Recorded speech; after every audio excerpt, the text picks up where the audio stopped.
You've got to be kidding me, I muttered under my breath, but his response came quickly. You're the one with the problem. Why haven't you paid for the accommodation yet?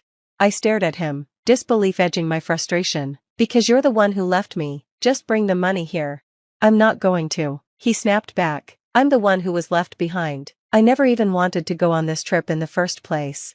My marriage to my husband, Nathan, has been on a downward spiral for some time. We've been married for 6 years, and our 5-year-old daughter, Ella, is the only light in this dark tunnel. Watching her grow day by day is the only thing that still makes me smile. But as for Nathan and me, we're barely hanging on.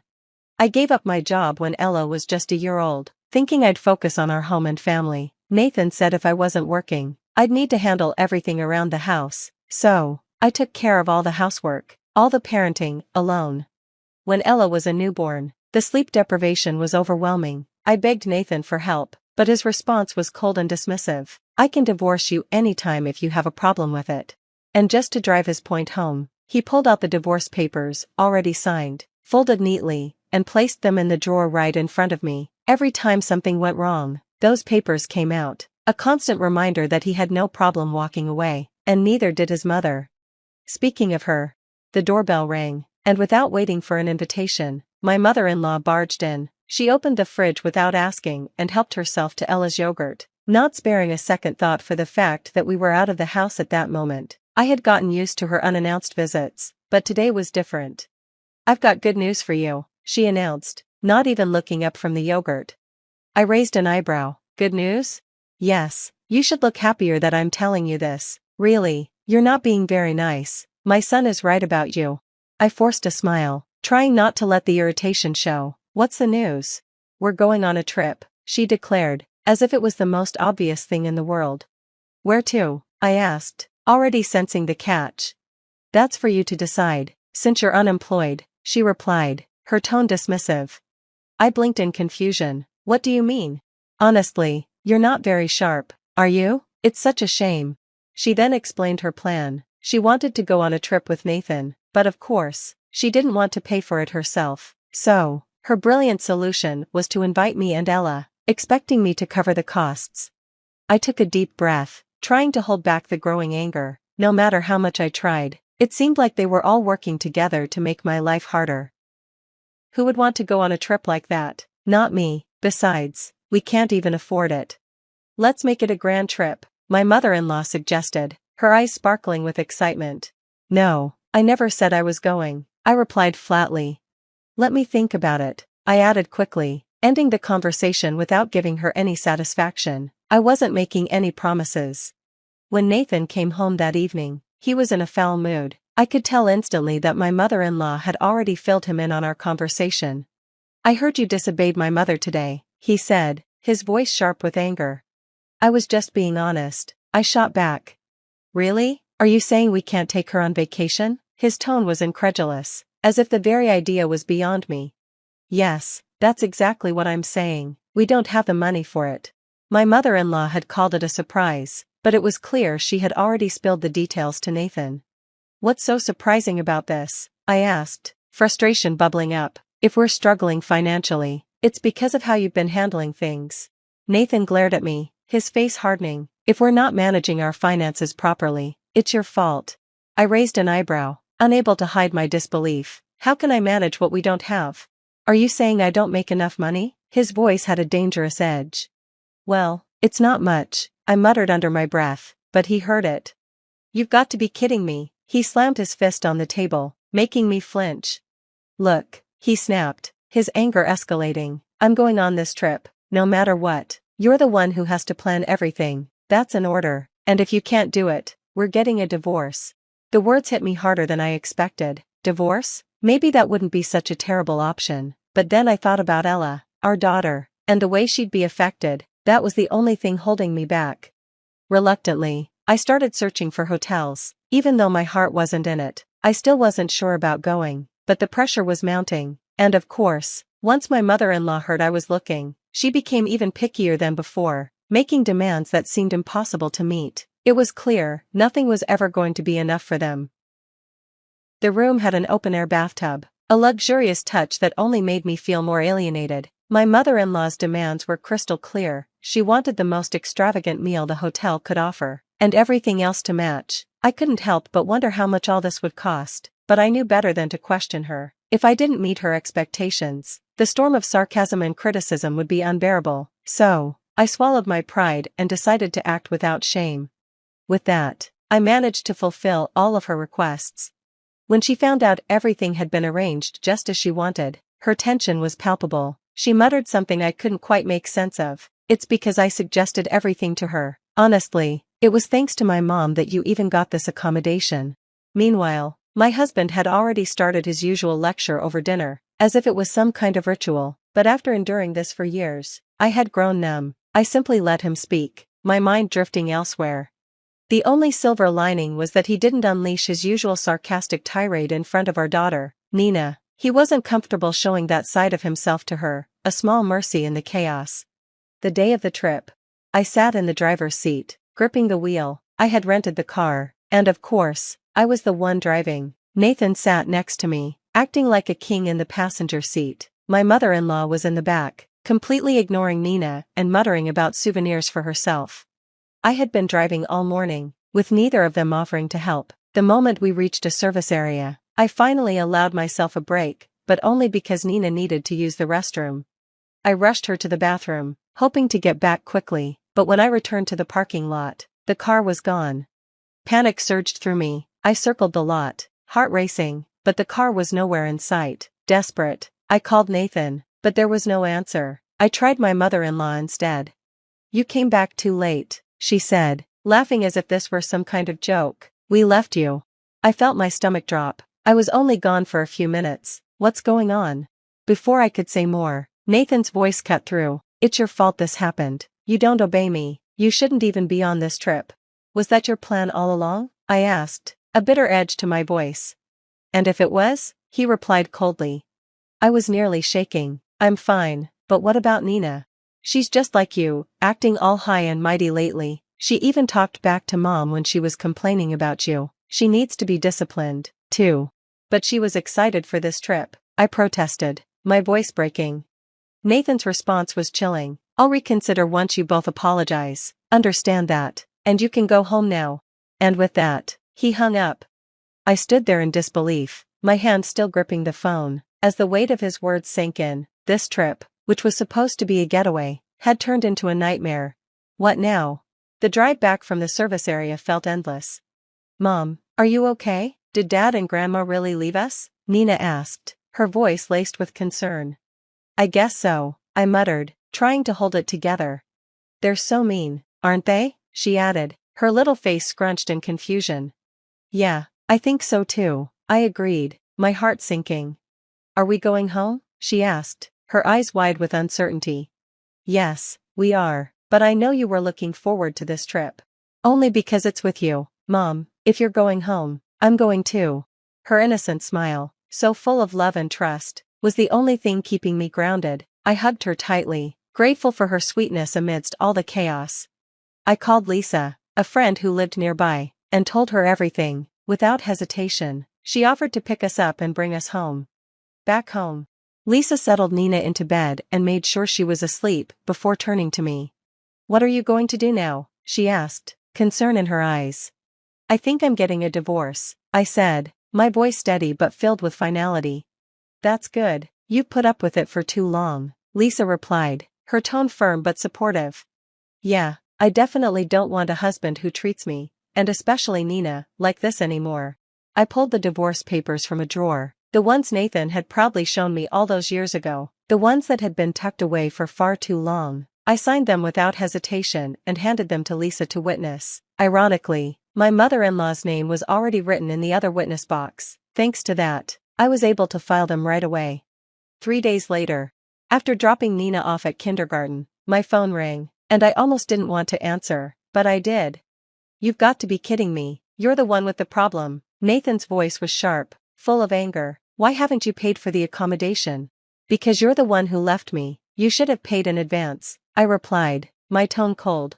"Oh, really?" he shot back. "Then why does it cost $6,000 for the hotel?" "It's the result of fulfilling every one of your mother's demands," I said flatly. "Get over there and split it. That's $3,000 each." There was a brief pause, then I heard a woman's voice in the background. "It's time for you to pay. If you don't, I'll call the police," she said, her voice stern. "No problem. My wife will pay, she's on her way now," Nathan answered, sounding smug. "Where is your wife?" the woman asked, confusion in her voice. "At home," Nathan replied, unaware of the shift in tone. The woman paused for a moment, then she spoke again. "I checked your address, and it seems like she's a long way from here." "Excuse me?" Nathan said, his voice rising. "I've been friends with your wife since high school," the woman said. "I was the one who picked her and your daughter up from the service area." The words hung in the air between them, and for a brief moment, I could almost hear the tension on the other end of the line. Without any hesitation, I shamelessly reached out to my old friend for help with the trip. She immediately offered me the use of the hotel she owned, free of charge. Back in high school, she had struggled with her future. Her family owned a prestigious hotel, but it was never what she wanted. As the only daughter, the pressure to take over had been overwhelming, and in the end, she reluctantly stepped into the role. I was the one who had supported her through those tough times, cheering her on when she felt lost. Now, years later, she said she owed me for that support and was determined to return the favor. When I told her she didn't need to go so far, and that she could simply stay at the hotel if she wanted, she was firm. "You're not here as friends," she said, her tone professional. "You're guests, and as guests, I expect you to pay the full price." "All right," she added, turning to Nathan, my ex-husband, "why don't you pay with your credit card for now, and you can settle with your wife later?" "I don't want to do that," he muttered, his face hardening. "It's not that you don't want to," she retorted, "it's that you can't." "What do you mean?" Nathan's voice rose with confusion.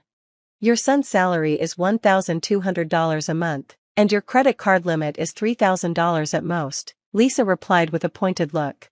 "What, you mean my wife's been lying?" Nathan's face twisted in anger. "You said you were making a good salary." He fell silent as the truth settled in. Nathan was a salesman, but his salary was barely enough to cover his bills. While he did earn incentives for successful contracts, those were inconsistent and hardly enough to meet the image he projected. "Don't tell me you're planning to pay with your savings," Lisa added sarcastically. "The savings you're using for alimony and child support, no doubt." Nathan's face turned red. "What the hell are you talking about?" he shouted. I took a breath and spoke calmly. "I filed for divorce. Didn't you always say you'd divorce me anytime? Well, I made it official. It's already submitted." "So, we're not married anymore?" he asked, his voice shaky with disbelief. "That's correct," I answered, my voice steady. "Wait a minute." "I won't wait," I replied, cutting him off. In the end, Nathan grudgingly promised Lisa that he would pay for the hotel stay in installments, but I wasn't about to let him off easy. Afterward, I hired an attorney to file for custody of Nina, along with alimony and child support. We moved into my parents' house, where I felt safe and supported. It wasn't long before word got out. One of Lisa's regular guests, an executive at Nathan's company, found out about the situation. He made sure Nathan paid for the hotel stay in full, leaving him with no way to back out. As for my mother-in-law, I couldn't believe her audacity. She had divorced Nathan's father when he was in middle school and had always expected her son to take care of her financially. When she heard about Nathan's income, she called, begging me to reconsider the divorce. Her nerve was infuriating. After all she had done to me, I couldn't fathom why she thought I would ever listen. Nathan called too, claiming Nina needed her father and that we should remarry and live together again. But Nina was thriving with me at my parents' house, something he had never even considered when we were married. He hadn't been there for her before, and now he was pretending like everything could go back to the way it was. After the divorce, Nathan moved back in with his mother. His poor performance at work became well known among his colleagues, and he found himself feeling small and insignificant, but it was too late for him to change. The life he had built on lies and manipulation had finally crumbled. Next weekend, my daughter and I will be visiting Lisa's hotel. I've started a new job, one that's helping me lay a solid foundation for our future. It's been a while since I've worked, but it feels so much more fulfilling than the marriage I left behind. I've come to realize that the idea children are better off with both parents isn't always true. For us, what matters most is having a parent who is genuinely happy and present. That's what Nina needs, and that's what I'm giving her. This divorce has taught me a lot, but one thing has remained constant: my commitment to always put my daughter first. With her by my side, I know I can face anything and give my best, no matter the circumstances. As for my ex-husband, it seems like people like him have an endless well of confidence, but I often wonder where it really comes from. Maybe it's built on denial or arrogance. Either way, I've made peace with my decision. I know I did what was best for both Nina and me. Thank you for following our journey. If you enjoyed this story, please subscribe to the channel. I'll see you in the next video. The letter arrived on an ordinary Tuesday, wedged between a pizza flyer and an overdue electric bill. I almost missed it, a yellowed envelope with my mother's unmistakable handwriting. My hands trembled as I read the return address. Margaret Lawson, 1992. My name is Emery, and until that moment, I thought I knew everything about how my parents died. I stood in my kitchen, coffee forgotten on the counter, staring at this ghost from 30 years ago. The seal was intact, the paper aged but pristine, as if it had been waiting all these years to find me. How had it surfaced now? Where had it been? This can't be real, I whispered, running my finger along the edge of the envelope. My mother died when I was 5, along with my father, in what everyone called a tragic accident. A car crash on a rainy night, at least, that's what Uncle Gideon had always told me. The phone rang, making me jump. Lydia's name flashed on the screen. Are you coming to book club tonight? Sarah's making those amazing lemon bars again. My voice caught. Something came up. A letter from my mom. Silence crackled over the line. Your mom? But that's impossible. It's dated 1992, 3 months before they died. I finally worked up the courage to open it, the paper crackling beneath my fingers. Lydia, I need to read this. I'll call you back. I hung up before she could respond and unfolded the letter with shaking hands. The words blurred before my eyes, then snapped into focus. My dearest Emery, if you're reading this, something has happened to your father and me. Robert discovered something at work, something dangerous. He's been gathering evidence, but Uncle Gideon knows. We're planning to leave town tonight, but if we don't make it, the truth is in the library. Look for the book your father always read to you. You'll know which one. Be careful who you trust. Even family can betray you. All my love, Mom. The coffee mug slipped from my hand, shattering on the tile floor. My quiet life as a small-town librarian suddenly felt like a facade, hiding something darker underneath. The accident that killed my parents, was it really an accident? My phone buzzed again.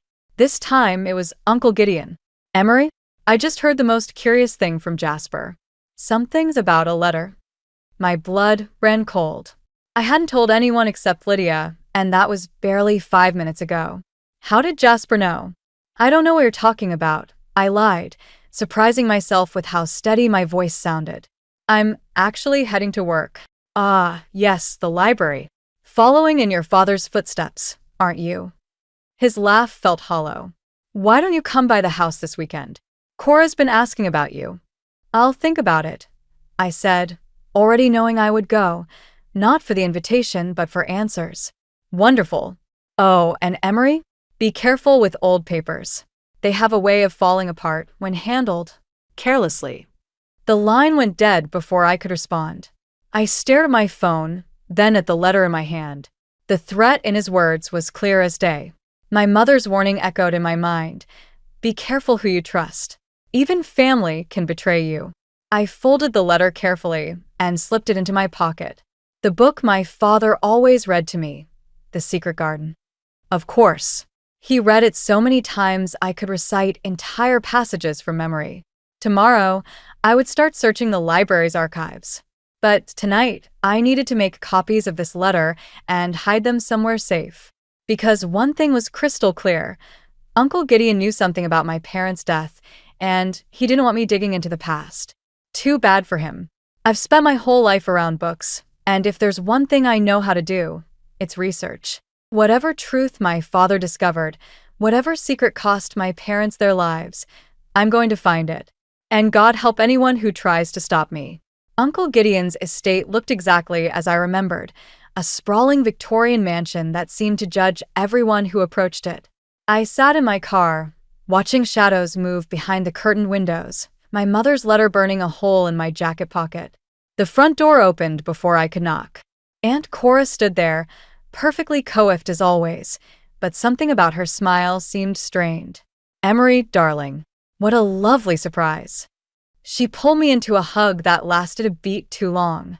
As she drew back, she whispered, "Be careful what you say. The walls have ears." Before I could process that warning, Jasper appeared in the hallway. My cousin looked more like his father every year, same sharp features, same calculating eyes. "Well, if it isn't our favorite librarian. Finally decided to grace us with your presence." "Jasper," I nodded, keeping my voice neutral. "How's the family business?" "Thriving. Unlike some career choices I could mention." He smirked, then turned toward his father's study. "Dad's waiting for you." I followed him down the familiar hallway, noting how the family photos on the walls still excluded my parents. It was as if they'd been erased from the family history, except for one small picture I'd never noticed before. My father, standing with Uncle Gideon outside what looked like an office building, both smiling. But my father's smile didn't reach his eyes. Uncle Gideon sat behind his massive desk, reading glasses perched on his nose. He didn't look up when I entered. "Sit down, Emery." "Jasper, give us a moment." Jasper hesitated, then left, closing the door with unnecessary force. "So," Uncle Gideon said, finally meeting my eyes, "let's discuss this letter of yours." "I never said I had a letter." He laughed, but it wasn't a warm sound. "Come now, we both know better. Your mother was always protective, always worried about things she didn't understand." "Like what got her killed?" The words slipped out before I could stop them. His expression hardened. "Careful, Emery.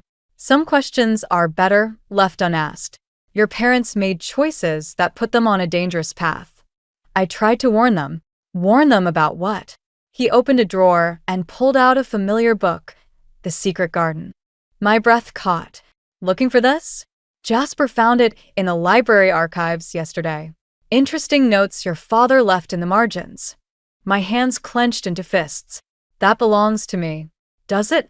"Everything in that library belongs to the Price Family Foundation. Your father was merely an employee." He tapped the book's cover, though he did leave some fascinating breadcrumbs. "Tell me, what exactly are you hoping to find?" "The truth." "The truth?" He stood, walking to the window. "The truth is that your father was a good man who got involved in things beyond his understanding. The truth is that your mother enabled his paranoia instead of helping him see reason. The truth, dear niece, is that sometimes accidents happen for a reason." The threat in his voice was unmistakable. I stood up, hands shaking. "Are you admitting something, Uncle Gideon?" He turned, his expression suddenly gentle. "I'm trying to protect you, just as I've always done. Drop this investigation. Focus on your quiet life. Some doors are better left closed." A knock interrupted us. Aunt Cora entered with a tea tray, her hands trembling slightly. "I thought you both might need refreshments." As she set down the tray, she knocked over a cup. Tea spilled across some papers on Gideon's desk, and in the chaos of cleaning up, she pressed something into my hand, a small key. "Clumsy me," she said, but her eyes met mine meaningfully. "Emery, dear, would you help me in the kitchen?" "She was just leaving," Gideon said firmly. I clutched the key in my pocket, mind racing. "Actually, I could use some tea. My nerves are shot after our enlightening conversation." Gideon's jaw tightened, but he couldn't object without seeming suspicious. As I followed Aunt Cora out, I heard him on the phone. "Yes, she's here." "No, she's not backing down. We may need to accelerate our timeline." In the kitchen, Cora gripped my arm. "Your father's old office. Tonight. But be careful, Jasper's been watching the building." "Why are you helping me?" She glanced toward the study, lowering her voice. "Because some accidents aren't accidents at all, and some secrets are worth dying for." I left the house with more questions than answers, but one thing was clear. Whatever my father had discovered, it was big enough to kill for. And someone in my family had already proven they were willing to do just that. The key Aunt Cora gave me felt impossibly heavy in my hand as I stood outside my father's old office building at midnight. The street was empty, but my skin prickled with the sensation of being watched. I'd parked 3 blocks away, taking a circuitous route to avoid any tail Jasper might have set up. My phone buzzed Lydia again.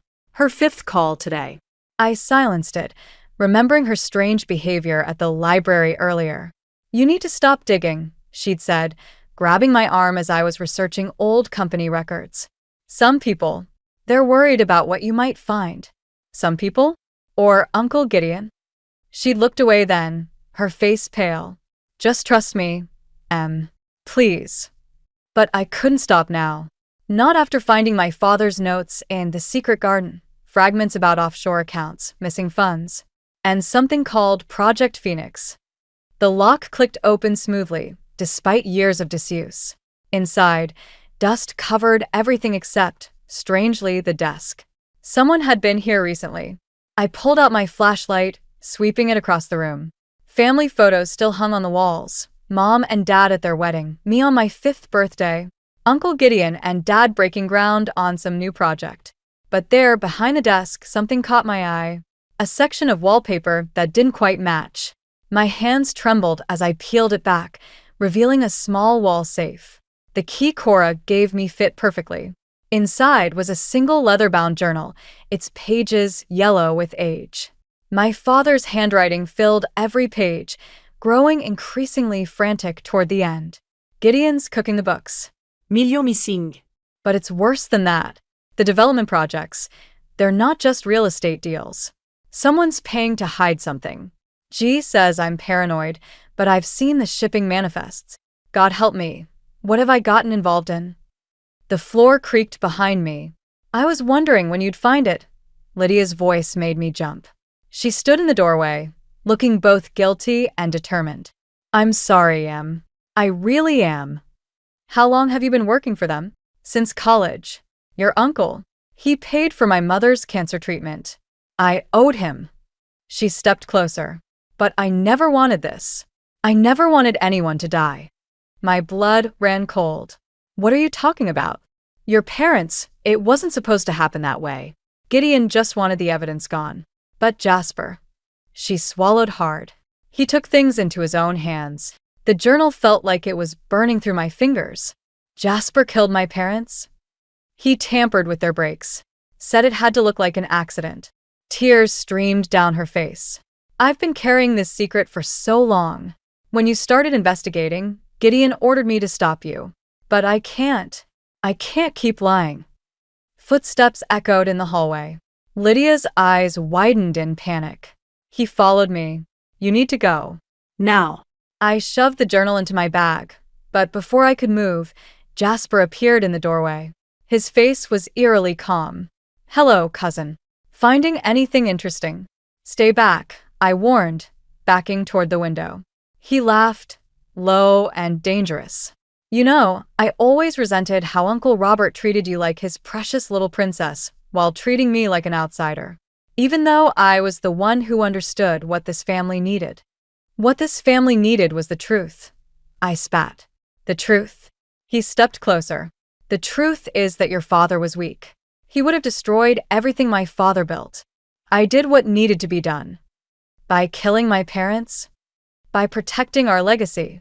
He lunged forward, but Lydia grabbed his arm. "Run," she screamed. I didn't hesitate. I crashed through the fire escape door, taking the stairs 2 at a time. Behind me, I heard a struggle, then Lydia's scream cut short. My car was too far. I ran instead toward the main street, the journal clutched to my chest, my father's last words echoing in my mind. Now I knew the truth, or at least part of it. But that truth had already cost 3 lives. As I disappeared into the night, one thought burned in my mind. Jasper might have killed my parents, but Uncle Gideon had given him the motive. And I finally had proof of both their crimes. The question was, would I live long enough to use it? I hadn't slept in 36 hours. My father's journal lay open on my kitchen table, its revelations keeping me awake along with endless cups of coffee. The morning news droned in the background until a familiar name caught my attention. Local businesswoman Lydia Monroe was found unconscious outside her office building early this morning. Police suspect. I knocked over my coffee, reaching for the remote. Lydia's photo filled the screen, her professional headshot smiling back at me while the anchor described her suspicious fall. My hands shook as I dialed the hospital. "I'm sorry, but Miss Monroe isn't accepting visitors," the nurse said. "Please, I'm family." I lied, desperation creeping into my voice. "Her family's already here. Her mother and Mr. Price have been with her since admission." My blood ran cold. Uncle Gideon was there already. Of course he was. My phone buzzed with a text from an unknown number. Storage Unit 247. Riverside Complex. Code 1992. Come alone. See. Aunt Cora. But could I trust her? After Lydia's accident, every shadow looked like a threat. The storage facility was deserted when I arrived. Unit 247 stood at the end of a long row, security camera conspicuously dark above it. I punched in the code, my birth year, I realized, and the door rolled up with a grinding sound. Inside, stacked boxes filled most of the space, each one labeled with project names I recognized from Dad's journal. But it was the wall of photographs that made my heart stop. Surveillance photos. Dozens of them. My parents outside their house. Dad at his office. Mom at the grocery store. Me at the library, taken just last week. Years of surveillance, meticulously documented. Shocking, isn't it? I spun around. Jasper stood in the doorway, hands in his pockets. "How long have you been following me?" "Following you? Oh, cousin, you really don't understand." He stepped inside, glancing at the photos. "This was never about you. This was about legacy. About who deserves to carry the Price name forward. By murdering my parents, by protecting the family business. Your father was going to expose everything, the money laundering, the offshore accounts, all of it. Dad couldn't see it, but I knew what had to be done. And Lydia?" His face hardened. "She made her choice. Just like you're making yours." I backed away, bumping into the boxes. "You won't get away with this. I have the journal, the evidence." "You have nothing." He slammed his hand against the wall. "That journal? Those photos? They're copies. The originals are safe. Insurance, you might say, against people who think they can destroy what we've built." A shadow moved behind him. Aunt Cora appeared, holding something metallic. "That's enough, Jasper." He laughed. "Really, Mom? The concerned Anne act? Tell her the truth. Tell her who took those photos." My world tilted. Aunt Cora? She wouldn't meet my eyes. I did what I had to do. To protect my son. My family. Your family? The betrayal felt like physical pain. You watched them die. You helped cover it up. "I made a choice," she whispered. "Just like you need to make one now. Walk away, Emery. Please. Before anyone else gets hurt." I looked between them, aunt and cousin, mother and son, and saw the truth. There was no justice to be found here. Only survival. "The journal goes public tomorrow," I said, forcing steel into my voice. "Everything. The surveillance, the money, the murders. Unless." "Unless what?" Jasper sneered. "Unless you confess. Both of you. Clear my parents' names. Let the truth come out. Or what? You'll destroy the family?" I thought of Lydia in her hospital bed, of my parents' crashed car, of years of lies and manipulation. The family's already destroyed. I'm just deciding who goes down with it. The security light flickered outside, casting strange shadows across Jasper's face. For a moment, he looked terrifyingly like Uncle Gideon. "You know," he said softly, "you really are your father's daughter." He reached into his jacket, and I realized too late what that meant. The last thing I saw was Aunt Cora turning away as Jasper raised his arm. Some choices, it seems, run in the family. I woke up to the steady beep of hospital monitors and Uncle Gideon sitting beside my bed. My head throbbed where Jasper had struck me, but that pain was nothing compared to the weight of betrayal crushing my chest. "You're lucky the security guard found you," Gideon said quietly. Though I suspect luck had nothing to do with it. My throat felt like sandpaper. "Where's Jasper?" Gone. "Along with Cora." He handed me a glass of water, his hands trembling slightly. They emptied the storage unit before police arrived. Quite thorough, actually. Just like they were 27 years ago. I studied his face, searching for any sign of deception. You knew? About my parents. I suspected, but suspicion without proof. He trailed off, looking older than I'd ever seen him. Your father came to me the night before he died. Said he had evidence of something terrible. I told him to wait, to let me handle it internally. The next morning, they were dead. He nodded, pulling something from his jacket, a flash drive. This was in your father's desk. The original copies of everything. I've kept it all these years, waiting. For what? For someone brave enough to finish what Robert started. He placed the drive on my bedside table. Or foolish enough. The door opened and a nurse entered, followed by Detective Sarah Chin. I recognized her from the local news. Miss Lawson, she said, notebook ready. Feel up to answering some questions about your attack. Gideon stood. My niece needs rest. Your niece needs justice, Chin countered. Just like Lydia Monroe. Interesting timing, don't you think? 2 attacks, both connected to your family business. I caught Gideon's subtle flinch at Lydia's name. Something clicked. How is Lydia? I asked. Stable, Chin replied. She's been asking for you. Says she has something important to tell you about Project Phoenix. Gideon's face went pale. I should call my lawyer. You should, Chin agreed. We found some interesting documents in Miss Monroe's possession. Something about offshore accounts. My uncle's composure cracked. Emery, whatever you're thinking of doing. You knew. I cut him off. All these years, you knew what they did to my parents. You protected them. I protected you. He stepped closer, voice dropping. If I hadn't taken you in, given you a normal life, you'd have ended up like them. Dead in a ditch somewhere. Or maybe I'd have grown up knowing the truth. That my cousin murdered my parents while my aunt took pictures, and my uncle covered it all up. Chen's pen stopped moving. Is that a statement, Miss Lawson? The flash drive felt heavy in my hand. One piece of evidence that could destroy everything. My family, my life, any chance of peace.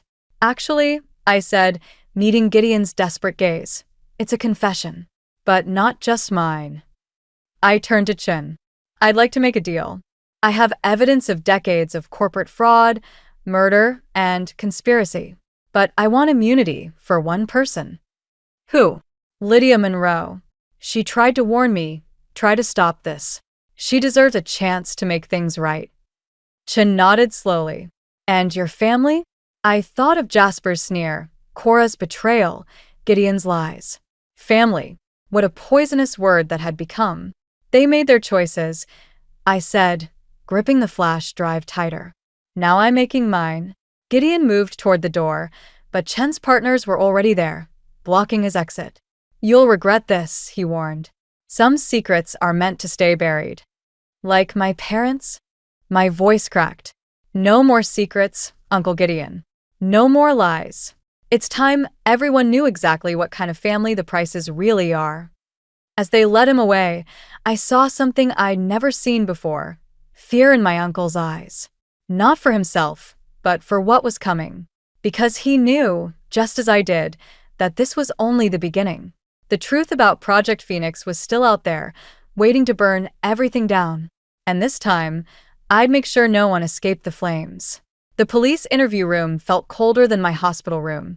Detective Chin spread photos across the table, surveillance shots from the storage unit, crime scene photos from my parents' accident, and new images of Jasper and Cora boarding a private plane. They're gone, Chin said. Left the country this morning. But that's not our biggest problem. She slid another photo forward. Uncle Gideon, slumped over in his holding cell. He had a cyanide capsule. Old school but effective. The note he left. She hesitated. It was addressed to you. My hands shook as I unfolded the paper. Emery, Project Phoenix was your father's idea. Ask Lydia about the children. I'm sorry I couldn't protect you from the truth. Gee. The children? My head spun. I need to see Lydia. She's missing. Chen's words hit like physical blows.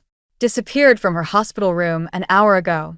Security cameras show her leaving voluntarily. That's impossible. She could barely walk. Unless she was never really injured. Chun leaned forward. We found this in her apartment.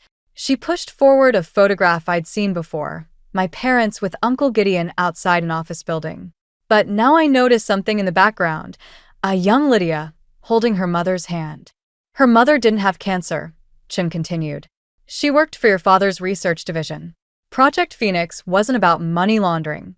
It was about genetic experimentation on children. The room tilted. I remembered Lydia's words at the storage unit.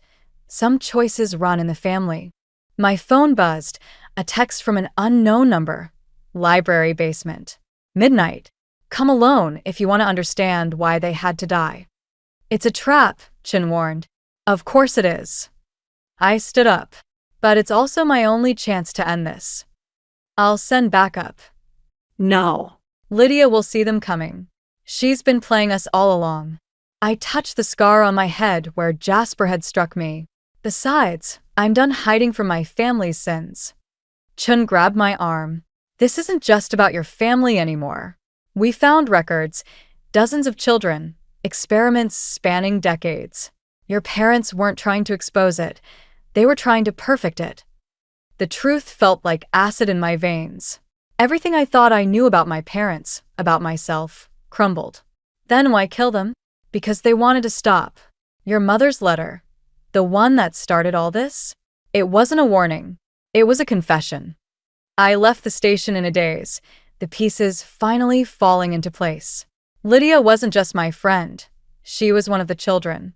A successful experiment. And now she was finishing what my parents had started. The library stood dark against the night sky. My sanctuary, now a monument to decades of horror. As I approached the basement door, my phone buzzed one last time. Like mother, like daughter. Some experiments run in the family. Check your blood work from the hospital. My hands trembled as I pulled up my medical records. There it was, buried in the DNA analysis. Genetic markers identical to those in Project Phoenix's research files. I wasn't just investigating my family's crimes. I was living proof of them. The basement door creaked open. Lydia stood in the shadows, looking nothing like the injured woman from the hospital. "Hello, sister," she said. "Ready to embrace your inheritance?" Behind her, I glimpsed rows of medical equipment, computers, and something that looked disturbingly like holding cells. "The Price family legacy," she continued, "isn't about money or power. It's about evolution. Your parents understood that. And deep down, so do you." She held out her hand, offering a choice. Walk away and live with the truth, or step forward and become part of it. In that moment, I understood why my mother wrote that letter. Not to expose the truth, but to warn me about what I might become. The basement door closed behind me with a final, heavy click. Some choices, it seems, were made for us long before we were born. The library basement hummed with the sound of ancient machinery. Lydia led me past rows of medical equipment, each station marked with familiar names, children I'd grown up with in our small town. "They're all like us," Lydia said, her voice eerily calm. "Experiments. Successes. The ones who survived anyway." A door slammed behind us. Jasper stepped out of the shadows, looking nothing like the cousin I remembered. His movements were too fluid, too precise. "Welcome home, little sister," he sneered. "Or should I say, Subject 23? This ends tonight," I said, my voice steadier than I felt. "Detective Chun has everything. The files, the evidence." "You mean these files?" Another figure emerged, Aunt Cora, holding a familiar flash drive. Poor Gideon. Always keeping insurance, never realizing I had my own copies. The pieces clicked together with sickening clarity. "You were the one running Project Phoenix all along. Someone had to continue their work," Cora said, moving to a computer terminal. "Your parents were brilliant but weak. They wanted to stop when they saw what they'd created. But you can't stop evolution." Screens flickered to life around us, showing surveillance footage of children, training, fighting, changing. I recognized myself in some videos, too young to remember. "Why show me this now?" "Because it's time to choose," Lydia said. "Your parents' death wasn't just about silencing them. It was about triggering your transformation. Trauma activates the genetic modifications. Just like it did for me. For all of us. My head throbbed as memories surfaced. Childhood accidents, convenient injuries, carefully orchestrated losses. They'd been conditioning me my entire life. I won't help you continue this. You already are. Jasper pressed a button, and more screens lit up. Live feeds of the town. Every book you've handled in that library, every child you've read to, we've been collecting DNA samples, continuing the research. You're the perfect carrier. Horror rose in my throat. Those children will become the next generation. Cora finished. Better. Stronger. Thanks to you. No. I backed away, but Jasper moved within human speed, blocking my escape. You can't fight genetics, cousin. I felt it when I hit you at the storage unit, your abilities activating. Just like they did for me when I killed your parents. Something snapped inside me. The rage I'd been suppressing exploded outward. Jasper flew across the room, crashing into equipment. I hadn't touched him. That's it, Lydia whispered. Accept what you are. But in that moment of clarity, I saw what my parents must have seen. The monster their research had created. The legacy they died trying to stop. I reached for the main power terminal, letting the energy build inside me. You forgot something about evolution. What's that? Cora demanded, reaching for an alarm. Sometimes species go extinct. I released everything. All the rage, pain, and power they'd built into me. Electricity arced through the room, destroying 30 years of research in seconds. Jasper lunged, but this time I was ready. We crashed together with superhuman force, years of hidden abilities finally unleashed. This is for my parents. I growled, feeling bones crack beneath my hands. Lydia screamed as servers exploded around us. Cora ran for the emergency exit, but Detective Chen was already there, backed by a tactical team. It's over, I said, watching my childhood friend collapse amid the ruins of our shared nightmare. We're not continuing this cycle. You can't erase what you are, Lydia gasped as officers surrounded her. No, I agreed, feeling the power pulse through my veins. But I can choose what I become. Outside, dawn broke over the library. Chun approached with a tablet. Security cameras caught everything. The world will know the truth now. I watched hazmat teams enter the basement, thinking of all the children who'd never know what was done to them, what they might become. Not everything, I said, feeling the last traces of Project Phoenix burn away. Some secrets should stay buried. I turned toward the sunrise, leaving my family's legacy in ashes behind me. Sometimes the only way to honor your parents' memory is to finish what they started, even if that means destroying everything they built. Some choices, after all, are worth burning for. 6 months after the library basement showdown, I stood in front of the renovated Price estate. The sign read Lawson Memorial Library and Community Center, my parents' names finally restored to their rightful place. Detective Chen approached, holding a familiar-looking envelope. Found this in Cora's safety deposit box. It's addressed to you, dated the day before your parents died. My father's handwriting. My hands trembled as I read. Dearest Emery, if you're reading this, we succeeded in destroying our research. Project Phoenix was our greatest mistake, but you were our greatest achievement. Not because of the experiments, but because you taught us the difference between advancing humanity and preserving our humanity. The power in your blood isn't a curse or a gift. It's a choice. Choose wisely. Love, Dad. The official investigation is closing, Chen said. Jasper's in custody, Cora's cooperating, and Lydia. She hesitated. Still no sign of her? Chun shook her head. The other affected children have been notified. Most chose to never know the details. Sometimes ignorance really is bliss. Inside the library, children played in the reading nook where I'd once hidden from my own truth. A young girl looked up from the secret garden, her eyes briefly flashing with a familiar intensity that made my heart skip. You can't save everyone, Chen said softly. No, I agreed. But I can give them a safe place to discover who they are. I touched the wall where we'd installed a memorial plaque. Beneath my parents' names was their favorite quote: "Knowledge is power, but wisdom is knowing when not to use it." The contractor approached with final paperwork. "Just need your signature, Miss Lawson." Though there is one odd thing, the basement plans don't match any records we can find.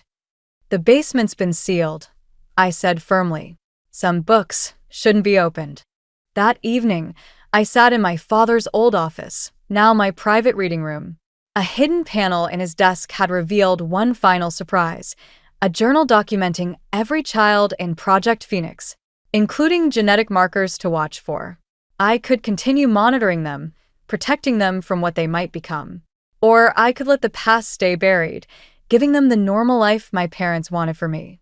The choice weighed heavy as I felt the familiar surge of power in my veins. Outside, a shadow moved too quickly across the lawn, Lydia, watching from a distance. Our eyes met through the window. She nodded once, a gesture of respect or warning, before disappearing into the night.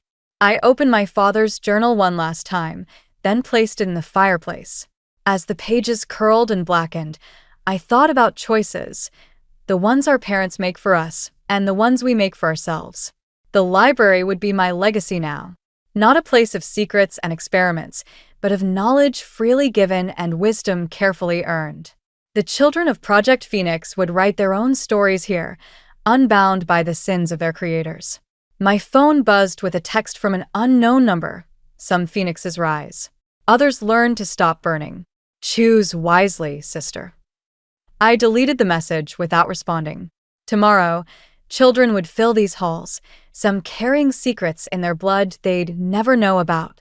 And I would be their librarian, their protector, their living reminder that every story deserves a chance to be rewritten.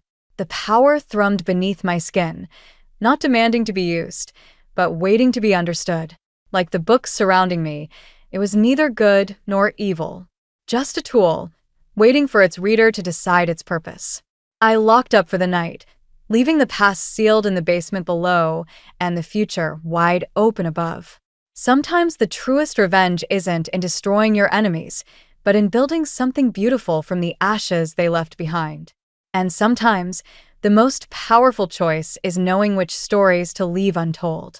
The end. Or perhaps just another beginning. The bass from the music hit me before I even got out of my car. 3 days away on business, and already Juniper had turned our parents' house into her personal nightclub. Through the living room windows, silhouettes danced and swayed, their movements casting wild shadows across the manicured lawn. I gripped my phone, thumb hovering over Mom's number. But what was the point? She and Dad were probably at their weekend cabin, pretending not to know what Juniper was up to. Again, the front door was unlocked. Inside, the air reeked of spilled beer and cheap perfume. Someone had pushed all the furniture against the walls, transforming the space into a makeshift dance floor. My sister stood in the center, head thrown back, drink sloshing in her hand as she twirled. Got ya. Juniper's eyes lit up with false brightness when she spotted me. The prodigal daughter returns. Everyone, this is my big sister, the one who's too important for family now. A few partygoers turned to stare. I forced myself to breathe slowly, counting backward from 10 like my therapist suggested. We need to talk. Now. Oh, do we? Juniper's smile sharpened. Because last I checked, you were too busy with your fancy business trips to talk. 3 days, Kala. You missed everything. Missed what, exactly? She laughed, but the sound was hollow. Like you care. You're just here to judge me, right? Poor little Juniper, such a mess compared to perfect Kala. A guy I didn't recognize wrapped his arms around my sister's waist. She leaned into him, eyes never leaving my face. This is Derek. Or maybe Danny. We just met, but he gets me, unlike some people. I stepped closer, lowering my voice. You need to end this. Now. Before what? Juniper's voice rose, drawing more attention. Before Mom and Dad find out? Please. They already know. They just don't want to deal with it. With me. Sound familiar? My phone buzzed, a text from Reese asking if I'd made it home safely. I ignored it, focusing on my sister's flushed face, the slight tremor in her hands. Let me help you clear everyone out. We can talk after. I don't need your help. She shoved past me, stumbling slightly. I never needed it. You just love playing savior, don't you? Makes you feel better about abandoning us. That's not fair. Life isn't fair, sis. Juniper grabbed a bottle from a nearby table, refilling her cup. But hey, at least you got what you wanted. The perfect job, the perfect boyfriend, the perfect escape. Meanwhile, I'm stuck here, watching Mom cry every time you skip another family dinner. The music seemed to pulse louder, matching the throbbing in my temples. Through the crowd, I caught glimpses of overturned photo frames, scattered cushions. Mom's prized vase teetering dangerously close to the edge of a shelf. You want to know what you missed? Juniper's voice dropped to a whisper. I found something interesting in Dad's office. Something that might make you rethink your whole perfect family narrative. Before I could respond, she turned away, melting back into the crowd. Thanks for stopping by, sis. Don't worry about cleaning up. I'm sure Mom will handle it. She always does. I stood there, surrounded by strangers in my childhood home, watching my sister disappear into the chaos she'd created. My phone buzzed again, this time a message from Mom. Everything okay with Junie? Dad and I are worried. I closed my eyes, remembering the look in Juniper's eyes, that mix of defiance and desperation. Whatever she'd found in Dad's office, whatever game she was playing, this was just the beginning. 3 days after the party disaster, Mom insisted on a family dinner. To clear the air, she said, but I knew better. It was damage control, her specialty. Reese squeezed my hand under the table as Juniper waltzed in 20 minutes late, wearing the innocent smile she'd perfected since childhood. Sorry, everyone, she chirped, sliding into her seat. Traffic was awful. Oh, Reese, I didn't know you'd be here. Dad barely looked up from his plate. Your mother mentioned it twice. The silence that followed was thick with unspoken accusations. Mom bustled around, refilling water glasses no one had touched. I made your favorite lasagna, Junie. And Kala, I remembered you liked the end pieces. Actually, Juniper said, twirling her fork, Kala hasn't liked end pieces since high school. But how would you know? She's barely been home. Reese shifted beside me. I forced myself to take a bite, though the food tasted like cardboard. I've been busy with work. Oh yes, the famous career. Juniper's eyes gleamed. Speaking of which, how's that promotion coming along? The one you were so sure about. My fork clattered against the plate. What are you talking about? Just something I heard. She shrugged, but there was nothing casual about it. Your boss, Richard, right? He's an old friend of Dad's golf buddy. Small world. Dad's head snapped up. Juniper. What? I'm just making conversation. She turned to Reese. Did Kala tell you about the time she... That's enough. Mom's voice cracked like a whip. We're here to have a nice dinner. Are we? Juniper leaned forward. Because I thought we were here to pretend everything's fine. That's what we do best, right? Pretend Kala's not avoiding us. Pretend Dad's not. Junie. Dad's warning came too late. Pretend you didn't find those letters in Dad's office? The room went still. Mom's hand froze mid-reach for the salt shaker. Dad's face drained of color. What letters? I asked, but I already knew. This was what Juniper had been hinting at during the party. Nothing important, Dad said quickly. Too quickly. Juniper's laugh was sharp enough to cut. Really? Because they seemed pretty important. Especially the ones about. That's enough. Dad's fist hit the table, making the glasses jump. This discussion is over. Of course it is. Juniper stood, her chair scraping against the floor. It always is when it's something you don't want to talk about. But maybe Kala deserves to know. Maybe we all do. She stormed out, leaving chaos in her wake. Mom started gathering plates with shaking hands. Dad wouldn't meet anyone's eyes. I should check on her, Mom murmured, but Dad caught her arm. Let her go, Leora. She needs to cool off. Reese cleared his throat. Maybe we should. Stay. Mom insisted, her smile brittle. Please. I'll make coffee. But as she disappeared into the kitchen, I caught a glimpse of tears in her eyes. Dad followed, leaving Reese and me alone with the wreckage of dinner. Your sister seems unhinged, I supplied. Manipulative? Take your pick. I was going to say troubled. Reese's voice was gentle. What do you think those letters are about? I stared at Juniper's empty chair, remembering the look in Dad's eyes. Whatever was in those letters, it was big enough to shake him, big enough to give Juniper ammunition. I don't know, I said finally, but I'm going to find out. From the kitchen came the sound of hushed, urgent voices. My parents, probably deciding how to spin this latest drama. But Juniper was right about one thing. We were all experts at pretending. Maybe it was time to stop. My phone buzzed, a text from Juniper. Want the truth? Meet me tomorrow. Alone. Richard called me into his office first thing Monday morning. The pit in my stomach grew as I noticed the HR representative sitting quietly in the corner. On his desk lay a manila folder with my name on it. There's been some concerning feedback, he began, not quite meeting my eyes. About the Peterson account. My throat went dry. What kind of feedback? Claims that you've been sharing confidential information, using insider knowledge for personal gain. He slid a document across the desk. These emails suggest. Those aren't mine. The words came out sharp and fast. Someone's fabricated. They came from your work account, Kala. The room seemed to tilt sideways. I recognized some of the emails. They were real conversations I'd had about the Peterson deal, but they'd been altered. Key phrases changed or added to paint a damning picture. I need you to take some time off while we investigate, Richard said. Paid leave, of course. I walked out in a daze, barely registering the concerned looks from my colleagues. In the parking lot, my phone buzzed Juniper. Rough morning. Her voice dripped with false sympathy. I heard the Peterson account is having some issues. The pieces clicked into place. You did this. Did what? I just happened to mention to Richard's wife. We take the same yoga class, by the way, how worried I was about my sister's ethical choices lately.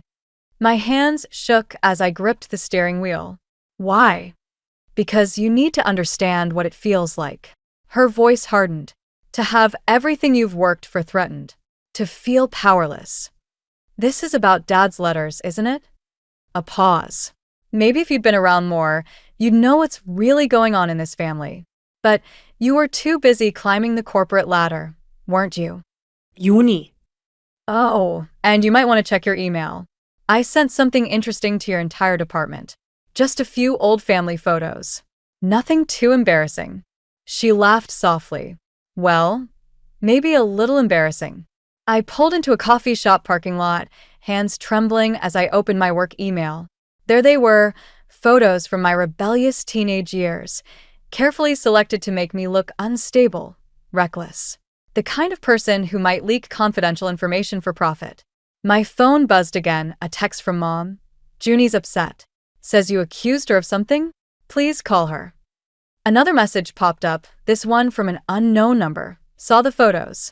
Always knew you were a fraud. Peterson Corporation. I closed my eyes, remembering all the times I'd made excuses for Juniper's behavior, all the times our parents had smoothed things over. But this was different. She wasn't just acting out anymore. She was systematically destroying everything I'd built. My phone rang. Reese. Your sister just called me, he said without preamble. She told me some things about your past, about what happened during your first job. Whatever she said. I know it's probably not true. But Kala, this has to stop. You need to deal with this. I watched people stream in and out of the coffee shop, living their normal lives while mine unraveled. You're right. It needs to stop. I pulled up the transfer request form I'd been avoiding. A 6-month position had opened in the Seattle office. Far from Juniper, from the family secrets, from this whole mess. My finger hovered over the submit button as another text came through from Dad this time. We need to talk. About the letters. About everything. But I was done talking. Done pretending. Done letting Juniper control the narrative. I hit submit, then typed a response to Dad. You're right. We do need to talk. But first, you need to know what your youngest daughter just did. Seattle's rain matched my mood perfectly. 2 months into my transfer, and the distance hadn't brought the clarity I'd hoped for. My temporary apartment felt as hollow as the promises I'd made to call home more often. The knock at my door came just after midnight. I expected Reese, who'd been threatening to visit. Instead, I found Grandmother Alara, rain-soaked and carrying a familiar wooden box. "Your father's letters," she said, stepping inside without waiting for an invitation. "The ones Juniper's been using to torment everyone." My hands trembled as I reached for the box. "How did you?" Junie may be clever, but she forgets I taught her every hiding spot in that house. Alara's eyes were sharp, missing nothing, including the loose floorboard in her closet. Inside the box, dozens of letters lay bundled with faded ribbon. The top one bore my mother's handwriting, dated 5 years before my birth. "I haven't read them," Alara said, "but I know what they contain. Your father's not who you think he is, Kala. Neither is your mother." My phone buzzed. Another message from Juniper. "Missing something? Don't worry, I made copies." "She's spiraling," Alara continued, watching me. "Your leaving town only convinced her she was right about being abandoned. Now she's determined to make everyone pay. By destroying my career, my relationship." The bitterness surprised me. "What's in these letters that's worth all this?" "That's not my story to tell." Alara moved to the window, watching the rain. "But ask yourself, why didn't your father ever mention his first marriage?" The room seemed to tilt. "His what?" "Read the letters, dear. But remember, sometimes the truth hurts more than lies." My phone lit up again, Mom this time. "Junie's in the hospital. Overdose. Please come home." Alara didn't look surprised. "Your sister's playing her final card.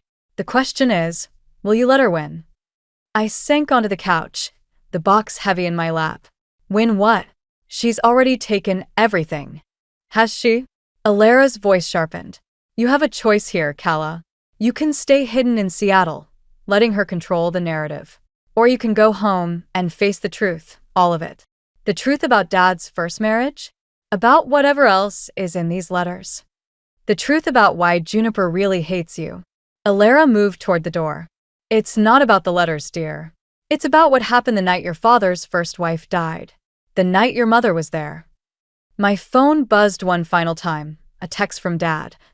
"I should have told you years ago. About Sarah. About everything. Junie found out by accident. Please come home. Let me explain." Alara paused at the door.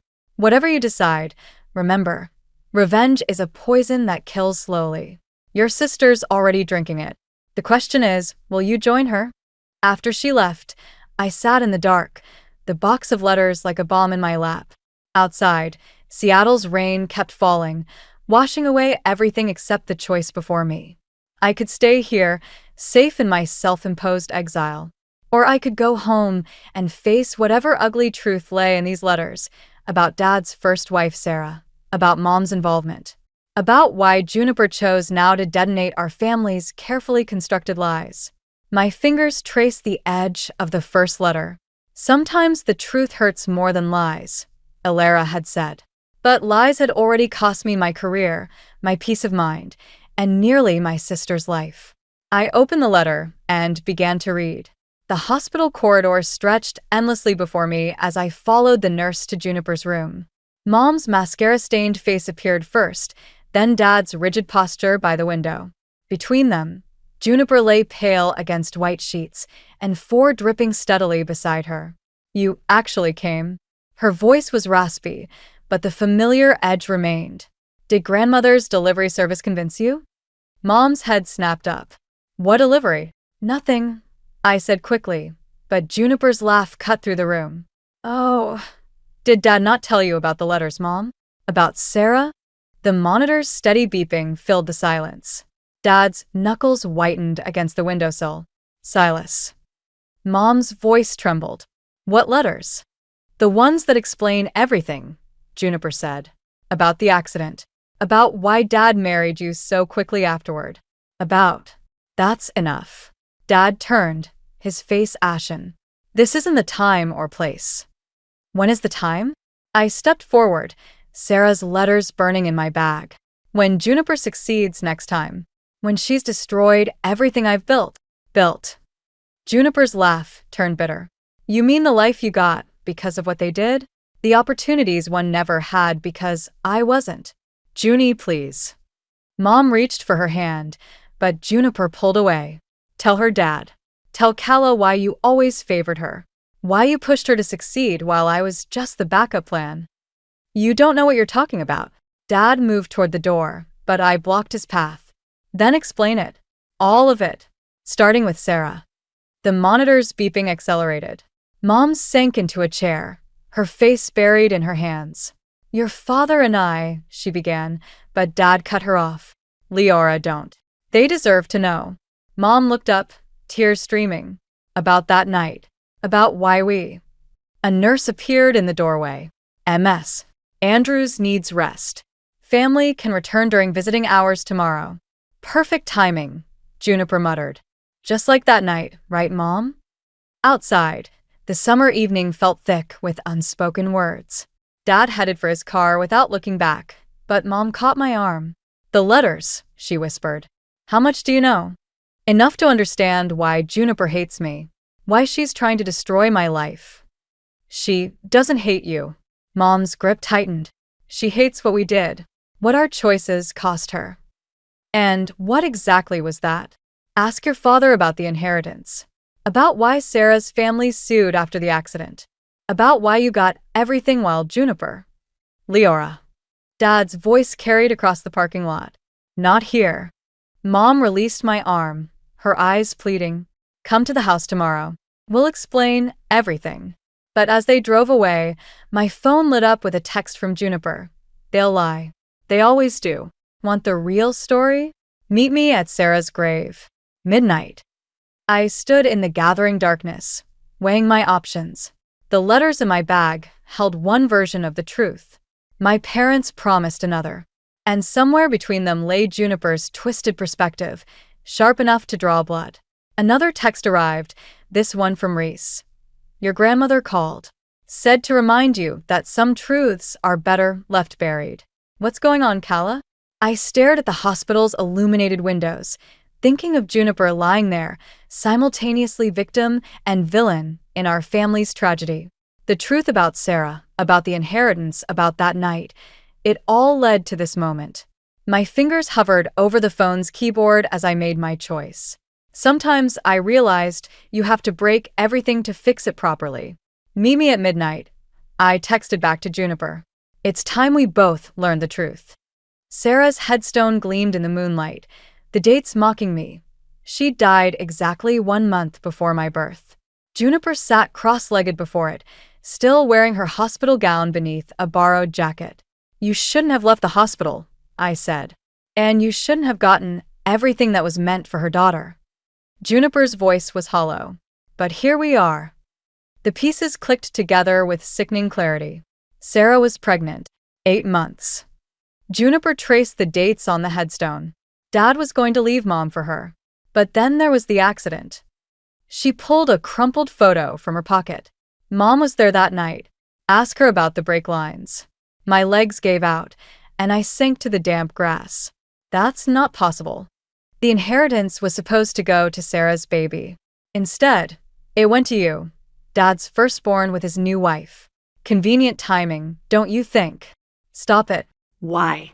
Because it ruins your perfect image of them. Juniper's laugh echoed through the cemetery. They're not who you think they are, Kala. They're murderers. Headlights swept across the graves. A car door slammed. Junie. Mom's voice cracked with panic. You need to go back to the hospital. Tell her. Juniper didn't move. Tell her what you did to Sarah. To her baby. Dad appeared behind Mom, his face ghostly in the moonlight. That's enough. No, it's not. Juniper struggled to her feet. Tell her why you gave Kala everything, the trust fund, the connections, the opportunities. Tell her it was blood money. Sarah's family settlement, redirected to your new perfect daughter, while I got nothing. We were trying to protect you, Mom whispered. Protect me? By making me watch Kala get everything that should have gone to Sarah's baby? My sister? The world tilted sideways. What? Half-sister, Dad corrected quietly. Sarah was carrying my daughter. When she died, when the accident happened, When Mom cut the brake lines, you mean? I didn't. Mom's voice broke. It wasn't supposed to happen like that. I just wanted to talk to her. But she died instead. Juniper's voice dripped venom. And 9 months later, perfect Kala arrived to replace what was lost. While I came later, the spare, the reminder of everything they did. My phone buzzed, Reese, probably wondering where I was. But I couldn't move, couldn't breathe, couldn't process the horror unfolding. The letters, I managed. Show them. Juniper pulled them from her jacket. Already sent copies to the police. Anonymous tip about an old accident worth reinvestigating. Mom crumpled to the ground. Dad reached for her, but she recoiled. I wanted to hurt you, Juniper said, looking at me. Like they hurt Sarah. Like they hurt me by pretending everything was fine while giving you the life that should have been your sister's. But now. She dropped the letters at my feet. Now I just want the truth out. Sirens wailed in the distance. Dad's face went slack with recognition. Junie, please, he begged. We can fix this. Fix it. She gestured at Sarah's grave. Like you fix this? No. I'm done fixing your mistakes. The sirens grew closer. Mom sobbed quietly. Dad stood frozen. And between them all, I saw our family for what it really was, built on death, lies, and blood money that had bought my entire life. Juniper turned to leave, pausing only to whisper, Happy birthday, sis. Say hello to the police for me. Red and blue lights flooded the cemetery as I stared at Sarah's headstone, wondering how many more lives our family's secrets would destroy before the night was over. The interrogation room felt smaller with each passing hour. Across the table, Detective Chen studied the letters spread before her, while Mom sat silent beside her lawyer. Dad was in another room, probably telling his own version of the truth. MS. Andrews, Chen said, your sister claims these letters prove premeditation, that your mother deliberately caused Sarah Mitchell's accident. Before I could respond, the door opened. Grandmother Alara stepped in, her presence filling the cramped space. I'm afraid those letters don't prove anything, she said, because I wrote them. Mom's head snapped up. Chen's eyes narrowed. That's impossible, I said. They're in Dad's handwriting. The ones you have are copies. Alara pulled a weathered envelope from her purse. I forged the originals 27 years ago, to protect Sarah's real killer. The room went still. Through the window, I caught a glimpse of Juniper in the hallway, her hospital gown replaced by police-issued sweats. Grandmother, she started, but Alara raised a hand. I watched you girls tear each other apart over lies. Lies I helped create. She placed the envelope on the table. Sarah wasn't leaving Silas for her baby. She was running from him. Mom's lawyer leaned forward. Mrs. Andrews. The brake lines weren't cut. Alara continued. Sarah drove off that road deliberately. I know because I was with her that night. She couldn't bear the thought of her child being born into Silas's web of manipulation and control. Chen opened the envelope, revealing photos. Sarah with bruises she'd hidden, hospital reports she'd never filed. Mom didn't kill anyone, I whispered. And Dad. Your father isn't the man you think he is. Alara's voice hardened. I forged those letters to protect Leora, to give her a chance to raise you girls away from him. But I failed. He still controlled everything. The inheritance, your opportunities, Juniper's isolation. Juniper appeared in the doorway, tears streaming. You knew? All this time? I thought I was protecting you both. Instead, I helped him pit you against each other. Chen gathered the evidence, her expression grim. We'll need formal statements. And Mr. Andrews will face questions about Sarah's abuse allegations. No. Mom stood suddenly. I'll tell you everything. About Sarah, about Silas, about what really happened that night. No more protecting him. Through the window, I watched Dad being led to another interrogation room. He caught my eye, and for the first time, I saw him clearly, not as the father who'd given me everything, but as the man who'd orchestrated our family's destruction. I'm sorry, Juniper whispered, joining me. I wanted. To hurt them, or to find the truth? Both. Neither. She pressed her forehead against the glass. I didn't know about Sarah, about what he did to her.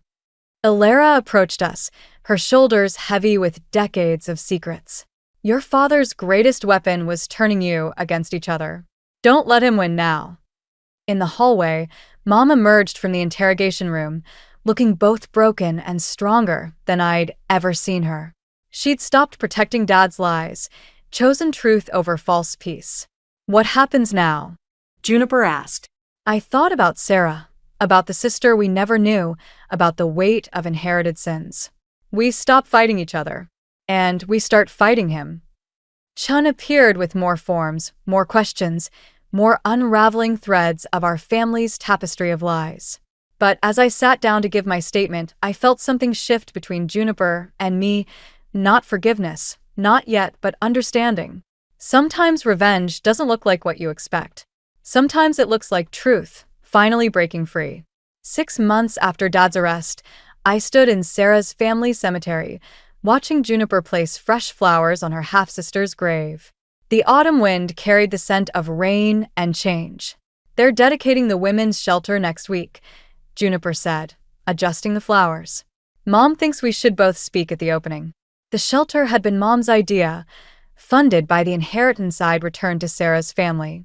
A place for women like Sarah, trying to escape men like our father. Have you visited him? I asked, though I already knew the answer. No. Juniper straightened, brushing dirt from her knees. But his letters keep coming. One every week, like clockwork. Just like he did to Sarah. We walked back to the car in silence, both thinking about the trial next month. Dad's lawyer had offered a deal, but Mom refused to back down. No more hiding, she'd said, her voice stronger with each passing day. Grandmother Alara waited at the house, supervising the movers as they packed up Dad's remaining belongings. She'd sold her own home to move closer, claiming she was done watching from a distance. The therapist called, she said as we entered. Confirmed tomorrow's session. Juniper tensed beside me. Family therapy had been her idea. Surprisingly, revenge didn't fix anything, she'd admitted during our first session. I just made new wounds instead of healing old ones. Reese arrived with lunch, carrying more than just food. Your boss called, he told me. They're offering you your job back. Full reinstatement, public apology for the misconceptions. And Junie? I asked. The university approved her transfer credits. She starts next semester. Juniper's hands shook slightly as she took the acceptance letter. She decided to study social work, turned her understanding of trauma into something constructive. Mom emerged from Dad's old office, carrying a familiar wooden box. Found more letters, she said. These are different though. Sarah wrote them, but never sent them. We gathered around the kitchen table, our new tradition, replacing the formal dining room dinners of our past. Mom opened the first letter, Sarah's words filling the space between us. I hope my baby grows up stronger than me, Mom read. Strong enough to recognize love from control, truth from manipulation. Juniper reached for my hand under the table. I squeezed back, remembering all the ways we'd fought each other instead of the real enemy. There's something else, Mom said, pulling out a photograph. Sarah, young and smiling, stood in this very kitchen. She was happy here once, before your father changed her.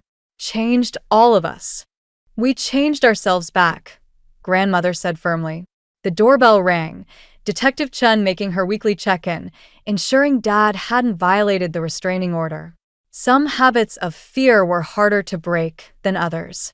Later, as sunset painted the sky, I found Juniper in the garden, planting bulbs that wouldn't bloom until spring. Do you think we'll ever be normal? She asked. Normal's overrated. I handed her another bulb.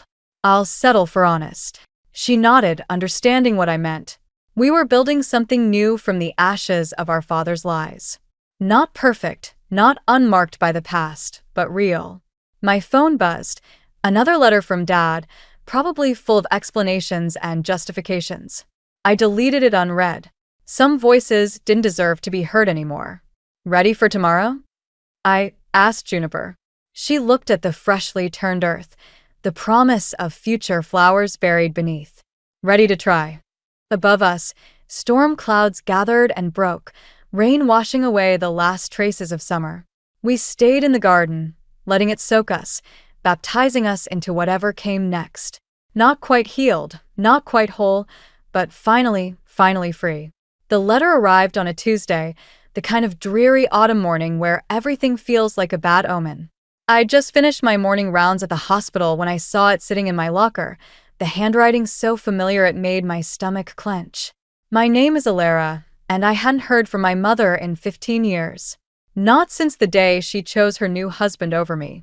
The envelope was expensive, thick cream paper with a watermark. Classic Marlowe, always trying to make poverty look expensive. My hands trembled as I turned it over, the hospital's fluorescent lights suddenly too harsh on my eyes. "Dr. Chen needs you in oncology," Sarah, one of the nurses, called out. I shoved the letter into my coat pocket, where it burned like a hot coal against my hip throughout my next 3 consultations. It wasn't until my lunch break that I found the courage to open it.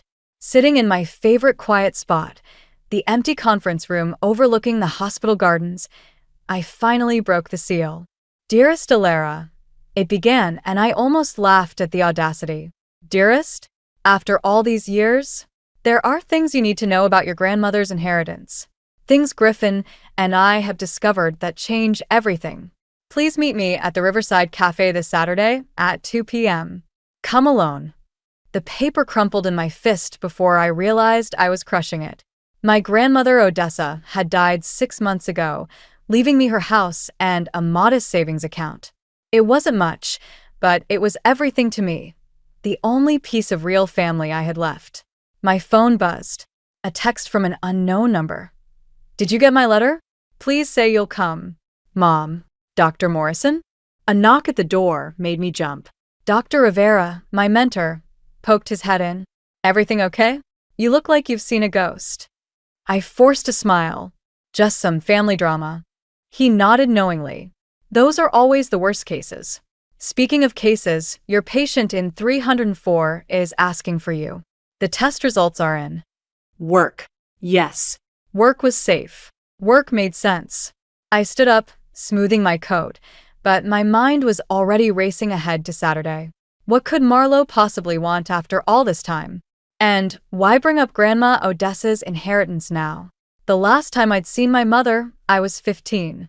She stood in our driveway with Griffin, her new husband, telling me I was being difficult and needed time to adjust. That adjustment apparently meant shipping me off to live with my Aunt Lorna while they started their new life with Griffin's daughter. Talia. Sometimes, Grandma Odessa used to tell me, people mistake running away for moving forward. She'd been right about so many things. I pulled out my phone and typed a quick response. "I'll be there." Then I added, "Don't bring Griffin." The reply came instantly. "Just us. I promise." But Marlowe's promises had always been like sandcastles, beautiful, elaborate, and quick to wash away with the tide. The last time I'd trusted her word, I'd ended up losing my home, my family, and any belief in happy endings. As I headed to room 304, my grandmother's last words to me echoed in my head. "The truth always finds its way home, sweetheart. Just make sure you're ready when it knocks." Well, it wasn't knocking anymore. It was sitting in my pocket in expensive cream-colored paper, written in my mother's flowing script, threatening to unravel everything I'd built since she walked away. Saturday was 4 days away. 4 days to decide whether I was really ready for whatever truth was coming home. I spent the next few days buried in work, but memories kept surfacing like bodies in a flood. The worst one hit during a patient consultation, triggered by a perfume that smelled exactly like the one Marlowe used to wear. "Your prognosis is excellent, Mrs. Chen," I was saying when the scent caught me. Suddenly, I was 15 again, standing in our old living room, watching Griffin's hands on my mother's shoulders while he explained why sending me away was for the best. "Dr. Morrison?" "Mrs. Chen's voice snapped me back. "You seemed far away for a moment." I apologized and finished the consultation, but my hands were shaking. After my shift, I drove to Grandma Odessa's house, my house now. The porch steps creaked under my feet just like they always had. Inside, everything was exactly as she'd left it, down to the half-finished crossword puzzle on the coffee table. My phone rang. Aunt Lorna's name flashed on the screen. "I heard Marlo contacted you," she said without preamble. Classic Lorna, always straight to the point. News travels fast. I sank into Grandma's old armchair, inhaling the lingering scent of her lavender sachets. That woman never could leave well enough alone. Lorna's voice had an edge I rarely heard. "Did she mention Griffin?" "She promised he wouldn't be there." "And you believe her?" I didn't answer. Through the window, I watched a pair of cardinals at the bird feeder Grandma had installed. Red against white against gray sky. "Remember what happened the last time she made promises?" Lorna continued. "When she swore the separation would only be temporary?" I remember everything. My voice came out harder than intended. "I also remember you taking me in when she didn't want me anymore." A long pause followed. "That's not exactly how it happened, Delara." Something in her tone made me sit up straighter. "What do you mean?" "It's not my place to." She stopped abruptly. "Just be careful on Saturday. Griffin has always been good at pulling strings from behind the scenes." After hanging up, I went upstairs to the attic. Grandma's old boxes were still there, untouched since the funeral. I'd been meaning to sort through them, but hadn't found the courage yet. Now, something drove me to open the one-marked family photos. The first album I pulled out fell open to a wedding picture, Marlo and my father. She looked so young, so genuine in her happiness. The next photo showed them with me as a baby, all three of us laughing at something off-camera. Then came the photos after Dad died. Fewer smiles, more forced poses, until finally Griffin appeared and I disappeared altogether. My phone buzzed with a text. Unknown number again. "Looking forward to Saturday. There's so much to explain, Mom." Before I could respond, another text came through. "I know you probably hate me.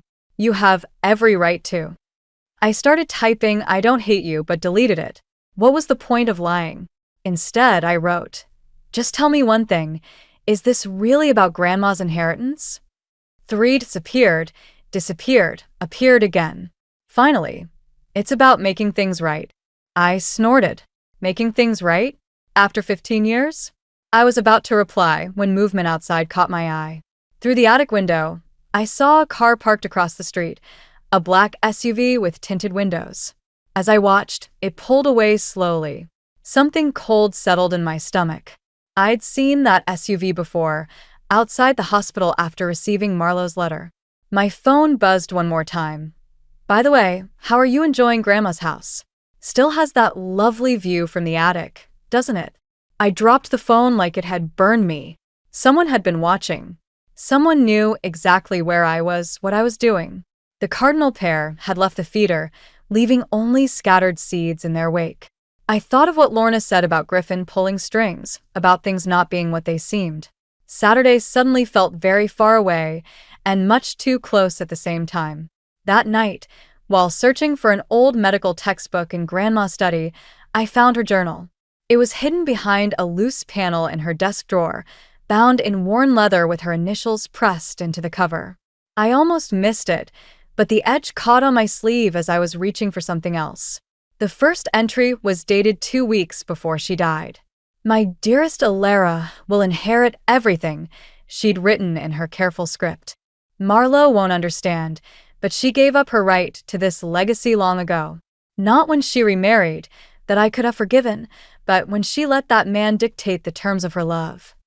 My hands trembled as I turned the page. More entries followed, each one revealing pieces of a story I'd never known. "Griffin came by today," read an entry from 3 months before her death. "He wanted to discuss financial arrangements." As if I didn't know what that meant. "He thinks Marlo's desperate enough now to play along with his schemes." Maybe she is. The doorbell rang, startling me so badly, I dropped the journal. Through the window, I saw a familiar figure on the porch, my stepsister, Talia. "I know it's late," she said when I opened the door. Her eyes were red-rimmed, mascara slightly smudged. "I need to talk to you about Mom and Dad." I hesitated, but the raw desperation in her voice made me step aside. She'd grown up since I'd last seen her, no longer the wide-eyed 7-year-old who watched me pack my bags. "They're planning something," she said, pacing the living room. Dad's been meeting with lawyers, going through Grandma Odessa's old papers. Mom keeps crying when she thinks no one's watching. Why are you telling me this? Talia stopped pacing.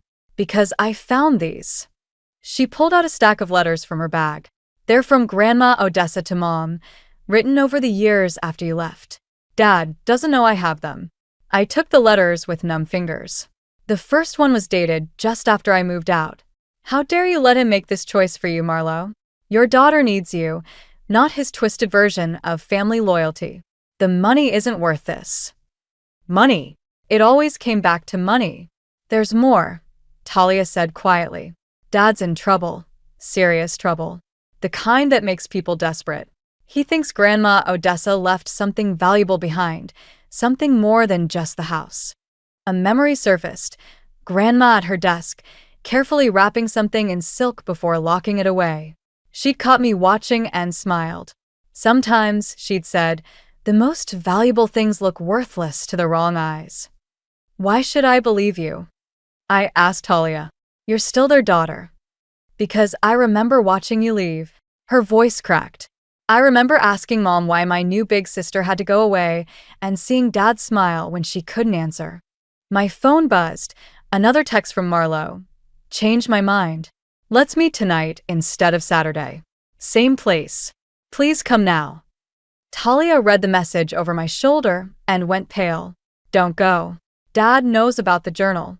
He's been watching the house, waiting for you to find it. As if on cue, headlights swept across the windows. The black SUV was back, idling at the curb. He followed me, Talia whispered. I'm so sorry. I thought I was careful. I grabbed Grandma's journal and the letters, shoving them into my bag. Is there something specific he's looking for? I don't know exactly, but... She stopped as the front door handle jiggled. Someone was trying to get in. The back door. I hissed, pulling her toward the kitchen. There's a path through the gardens. As we slipped out into the darkness, I heard the front door open. Griffin's voice carried through the house. Check everywhere. The old woman must have left some clue about where she hid it. Whatever it was, I had a feeling the answer was somewhere in the journal clutched against my chest. Grandma Odessa had wanted me to find it. That much was clear. But as Talia and I crouched behind the garden shed, watching shadows move through my grandmother's house, I realized finding answers might cost more than I was ready to pay. Talia and I spent the night at Aunt Lorna's house, huddled around her kitchen table with Grandma's journal spread between us. The kitchen clock ticked past midnight as Lorna paced, phone pressed to her ear. Your mother's not answering, she said finally, setting the phone down. And neither is Griffin. Look at this. Talia pointed to an entry in the journal. 2 months ago, Grandma wrote about a safety deposit box at Riverside Bank. My eyes caught on the next line. The deed must never fall into Griffin's hands. He'd destroy everything Marlo's father built, just like he destroyed their marriage. Deed. I looked at Lorna. What deed? She sat down heavily, her face drawn. The old factory on River Street. Your grandfather's legacy. It's worth millions now that the city's redeveloping that area. But that closed years ago, I said. The building closed. The land rights are another matter. Lorna reached for an envelope in her purse. Odessa gave me this before she died. Said to open it if anyone came asking about property deeds. Inside was a single photograph. My grandfather standing proudly in front of the factory, arm around a much younger Marlo. On the back was written, "The true inheritance lies beneath." My phone buzzed. Marlo again. We need to talk. Griffin doesn't know I'm contacting you. Please. It's a trap, Talia said immediately. Dad's probably right there with her. But something in the message felt different. The previous ones had been polished, careful. This one was raw, desperate. I started typing a response when Lorna grabbed my wrist. Wait. There's something you both need to know first. She took a deep breath. The night Odessa died, Griffin came to see her. I was there, in the next room. He threatened to expose something about Marlo, something that would send her to prison. What could Mom have done that was that bad? Talia whispered. Your father's construction company? Lorna looked at her. The one that made him rich overnight 15 years ago? That success came from stolen documents, property plans your mother took from her father's office before he died. The timing hit me like a punch. 15 years ago, right when Marlowe married Griffin, right when I was sent away, my phone buzzed again. This time a photo, Marlowe in what looked like a basement, holding up today's newspaper. Below it, time's running out. Come alone to the factory. Now. I have to go, I said, standing. Elara, no. Lorna blocked my path. This is exactly what Griffin wants. He's using Marlowe to get to you, to get to whatever's hidden at that factory. Look at her eyes in that photo, I insisted. She's terrified. And for once, I don't think it's an act. Talia stood too. Then I'm coming with you. No. I gathered the journal and photo. You need to take these to the police. Tell them everything about Griffin's threats, about the property deed. And what about you? Lorna demanded. I thought about all the times I'd imagined confronting Marlowe, demanding answers about why she chose Griffin over me. Now, seeing her fear in that photo, I realized maybe she never had a choice at all. I'm going to do what Grandma Odessa would have done, I said. I'm going to save my mother from the man who's been controlling her for 15 years. As I headed for the door, Talia called out, "What if it's too late? What if she doesn't want to be saved?" I paused, remembering Grandma's last words about truth finding its way home. Then at least I'll know I tried. Sometimes that's all we can do. The night air was sharp with autumn chill as I walked to my car. Somewhere across town, in an abandoned factory, my mother was either waiting to be rescued or helping set a trap. Either way, I was done running from the past. It was time to face whatever truth waited in the darkness. The old factory loomed against the night sky, its broken windows like empty eye sockets, staring down at me. I parked behind a rusted dumpster and killed the engine, checking my phone one last time. No messages from Talia or Lorna, but a new one from Marlowe. Loading dock. Hurry.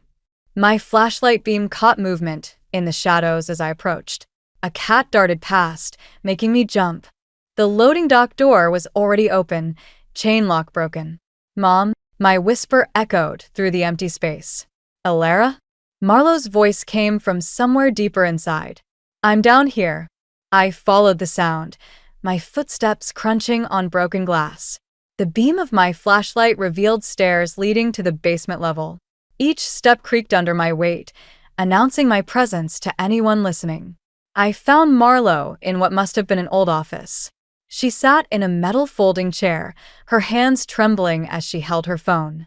She looked older than I remembered, more fragile. "You shouldn't have come," she said, but made no move to get up. "Where's Griffin?" "Getting what he came for." She glanced at her phone. "The deed isn't just for the factory, Alara. Your grandfather had other properties, investments hidden from everyone except Odessa. Griffin found out somehow and She stopped, pressing her lips together. "He what, Mom? Threatened you? Again?" A door slammed somewhere above us. Marlowe flinched. "We need to go," I said, reaching for her arm. "Talia and Lorna are talking to the police right now." "Talia?" Her eyes widened. No, she can't. Griffin will." "Will what?" Griffin's voice came from the doorway. "Finally tell the truth about her precious mother?" He stepped into the room, holding something that looked like an old lockbox. The sight of him, exactly as I remembered, down to that smug smile, made my stomach turn. "The prodigal daughter returns," he said, just in time to watch everything fall apart. Again. "It's over, Griffin," I said, trying to keep my voice steady. "Whatever you're planning." "Planning?" He laughed. "Oh, I'm way past planning. Did your mother tell you what really happened the night your father died? About the argument they had over these property deeds? About how she chose money over marriage?" Marlowe made a small, broken sound. "That's not what happened." "No." Griffin set the lockbox down with deliberate care. "Then tell her, Marlowe. Tell her how you knew the brakes on your husband's car were failing. Tell her how you let him drive anyway because a dead husband meant full control of the inheritance." The room tilted. I grabbed the wall for support. "Mom, I didn't know," Marlowe whispered. "I swear, I didn't know they would fail that night. I was going to tell him." But you didn't, Griffin cut in. And then I came along, figured it out, and offered you a deal. My silence for your daughter's future. Fair trade, wouldn't you say? My flashlight beam caught something metallic in his hand, a gun, small but deadly in the darkness. The police are coming, I said, but my voice shook. They won't find anything here. Griffin smiled. Just like they didn't find anything 15 years ago. Amazing what money can hide, isn't it? A noise from above, footsteps, multiple sets. Griffin's smile faltered. That would be my insurance policy, Marlo said quietly, holding up her phone. The screen showed a recording app, running for the past 10 minutes. I may have failed my daughter once, but never again. Griffin's face twisted with rage. He lunged for the phone just as shouts of police. Don't move, echoed down the stairs. In the chaos that followed, the flash of police lights, the thunder of footsteps, Griffin's cursing, I found myself staring at my mother. She looked back at me, tears streaming down her face, still holding her phone like a shield. I'm so sorry, she mouthed. But sorry for what? For my father's death? For choosing Griffin? For 15 years of silence? Or for making me realize that sometimes the truth doesn't set you free, it just gives you new chains to break? The police interview room felt smaller with each passing hour. I sat across from Detective Chun, watching him flip through Grandma Odessa's journal while my world crumbled around me. So your father's death wasn't an accident, he said, not looking up. But we can't prove Griffin's involvement without more evidence than a recorded confession under duress. What about the lockbox? My voice sounded hollow, even to me. Empty. He closed the journal. And your mother's refusing to testify. Says she made up the story about the breaks to protect you. Of course she was. Even now, Marlo was choosing Griffin. Some things never changed. The door opened and Talia slipped in. She looked like she hadn't slept in days. Dad's lawyer got him released on bail. He's already talking about pressing charges against Mom for defamation. My laugh came out bitter. Of course he is. There's more. Talia wouldn't meet my eyes. He's filing an injunction about Grandma Odessa's estate. Says Mom was coerced into giving up her inheritance rights. He wants everything frozen until it's sorted out. Including the house. My house. The only place I had left of Grandma. Detective Chun gathered his papers. We'll keep investigating, but without your mother's cooperation. He didn't need to finish. I knew how this ended. Griffin would walk away clean, just like he had 15 years ago. Only this time, he'd take everything Grandma Odessa had tried to protect. Outside the station, rain fell in sheets. Talia grabbed my arm before I could reach my car. I found something in Dad's office, she said, voice low.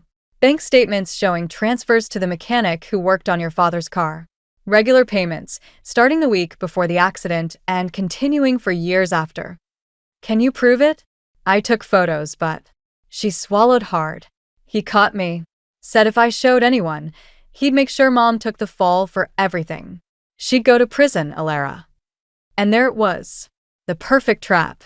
Griffin had spent 15 years building it, layer by layer. Now we were all caught, me, Marlo, Talia. Even Grandma Odessa hadn't escaped his web. My phone buzzed. A text from an unknown number. Meet me at the house. One last chance to fix this. Don't go, Talia pleaded. He'll be waiting. I know. I got into my car. That's counting on it. At Grandma's house. All the lights were on. Griffin's car sat in the driveway, next to Marlo's. As I walked up the path, I remembered Grandma's words from her journal. The true inheritance lies beneath. I found them in the study. Griffin stood by the window, Marlo perched on the edge of Grandma's desk like a frightened bird. Come to beg for a deal? Griffin smiled. I'm feeling generous. Drop everything, the accusations, the investigation, your claim to the estate, and I'll let your mother keep her freedom. No. I looked at Marlo. You don't get to threaten us anymore. Alara, please, Marlo whispered. Just let it go. Like you let Dad go? The words tasted like ash. Or, like you let me go? Griffin's smile widened. Face it, you've lost. Just like your father lost. just like Odessa lost. No. I pulled out my phone, showed them the screen. A live stream, broadcasting everything to Detective Chen. This time you lost. Griffin lunged for the phone, but stopped short as police sirens wailed in the distance.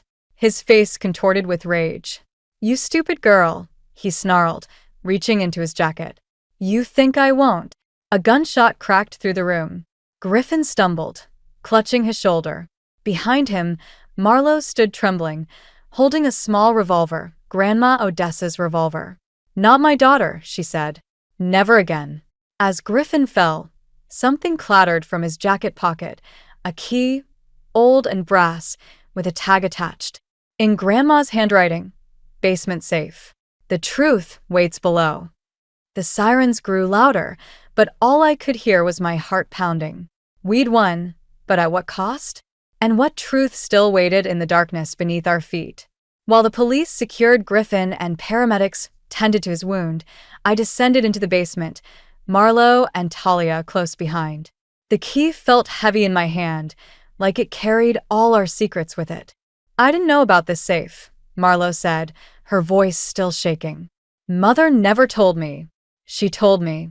I found the safe behind an old shelf, exactly where Grandma had described in her journal, the night before she died. The key slid in perfectly. Inside lay a single manila envelope and a USB drive. "Wait!" Talia grabbed my arm. "There's something you should know first." She pulled out her phone, showing me a series of text messages. Between her and Griffin. About me. About watching the house. About making sure I found certain things at certain times. My stomach dropped. "You were helping him?" "At first." Talia's voice cracked. "He said it was to protect Mom. But then I saw what he was really doing, using all of us against each other. Just like he always has." Marlowe reached for the envelope, but I pulled it away. "Haven't you done enough?" "Elara, please." She looked older than I'd ever seen her. "I know I don't deserve your forgiveness. But there's something you need to understand about the night your father died." "I understand plenty." The envelope crinkled in my grip. "You knew about the breaks." No. She took Grandma's revolver from her pocket, placing it on a nearby table. "I knew about the insurance policy. Griffin convinced me your father was planning to leave us penniless. Said he had proof. I believed him because I wanted to believe him, because being afraid was easier than being strong." Upstairs, we heard movement, Detective Chen's voice, other officers. "Open it," Talia whispered. The envelope contained documents, bank statements, letters, photographs. Evidence of Griffin's long game, dating back to before he even met Marlowe. He'd targeted our family, orchestrated my father's death, manipulated everyone around him. But the last document made my blood run cold. A contract signed by both Griffin and Marlowe, dated the day before my father died. It was never about the money, I realized. It was about control. About making sure everyone needed you, depended on you, even if it meant destroying them first. He said he'd take care of everything. Marlowe's voice was barely audible. I didn't know he meant. I never thought. But you suspected. The pieces finally clicked into place. That's why you sent me to Aunt Lorna. Not because you didn't want me. Because you were protecting me from him. Footsteps on the basement stairs. Detective Chen appeared, looking grim. "Griffin's talking," he said. "Trying to cut a deal. Says he has evidence that'll implicate everyone." "Let him talk." I handed over the envelope. "We have evidence too. Real evidence." Marlowe stepped forward, shoulders straight for the first time since I'd seen her. "I'll testify. About everything. The insurance fraud, the property theft, all of it." "Mom, no," Talia protested. "You'll go to prison." "Maybe that's where I need to be." Marlowe touched my cheek, her hand trembling. Sometimes the only way to protect the ones you love is to face the consequences of failing them. I caught her hand before she could pull away. 15 years of anger and hurt crashed against something else. Understanding. Not forgiveness. Not yet, but the possibility of it. "Grandma's last words to me," I said quietly, "were about truth finding its way home. But maybe it's not about finding truth. Maybe it's about being brave enough to face it when it arrives. Detective Chen cleared his throat. We'll need statements from all of you. As we climbed the stairs, leaving the basement and its secrets behind, I heard Grandma's voice in my head. The true inheritance lies beneath. She hadn't meant money or property. She'd meant truth, understanding, the courage to face our darkest moments and choose differently. Griffin had tried to bury us all, but he forgot one thing. Sometimes what's buried doesn't die. Sometimes it grows stronger in the darkness, waiting for its moment to break through to the light. 6 months after Griffin's arrest, I stood in Grandma Odessa's garden, watching Talia plant tulip bulbs in the autumn soil. The trial was over, justice served in measured doses. Griffin faced 20 years for fraud and conspiracy, while Marlowe had accepted a plea deal, 18 months, with the possibility of early release. These will bloom in spring, Talia said, patting the earth smooth. Grandma Odessa's favorites. The word grandma no longer sounded strange coming from her. We'd both learned family wasn't always about blood. My phone buzzed, a text from Lorna. Visiting hours at 2. Still coming. You should go, Talia said, reading my hesitation. Mom's been asking about you. I hadn't visited Marlowe since the sentencing. Part of me still wasn't ready, but another part remembered Grandma's last letter, found in that USB drive from the safe. My dearest Alara, by the time you read this, you'll know the truth about your father's death. But truth without compassion is just another weapon. Your mother made terrible choices, but she made them from a place of fear. Fear of losing you, fear of facing her own weakness. The real test isn't in finding justice, but in what you do with it once you have it. The foundation office called next. Another property sale had gone through. We'd been liquidating the old family holdings, transforming Griffin's web of lies into something meaningful. The Odessa Morrison Foundation now funded scholarships for children from broken homes, turning pain into possibility. Ready? Talia asked, standing and brushing dirt from her knees. The prison visiting room was quiet when they brought Marlowe in. She looked smaller in her institutional uniform, but somehow more present, more real than she'd ever been in her expensive clothes and careful makeup. The garden's doing well, I said after we sat down. Talia has quite the green thumb. Like your grandmother. Marlowe's smile was gentle. I never took the time to learn from her. There's so much I never took the time for. I found something else in the safe, I said, pulling out a faded photograph. From before Dad died. The picture showed all of us in this garden, me, Marlowe, Dad, and Grandma Odessa. We were laughing, covered in dirt from planting flowers. Happy. Real. I remember that day, Marlowe whispered. Your father had just finished telling one of his terrible jokes. Even Mother couldn't help laughing. I'm starting a garden program here, I said. For the inmates. The warden approved it yesterday. Marlowe's eyes filled with tears. Alara, you don't have to. I'm not doing it for you. The words came out sharper than intended, but softened as I continued. I'm doing it because Grandma was right. Some things need to grow in the dark before they can reach the light.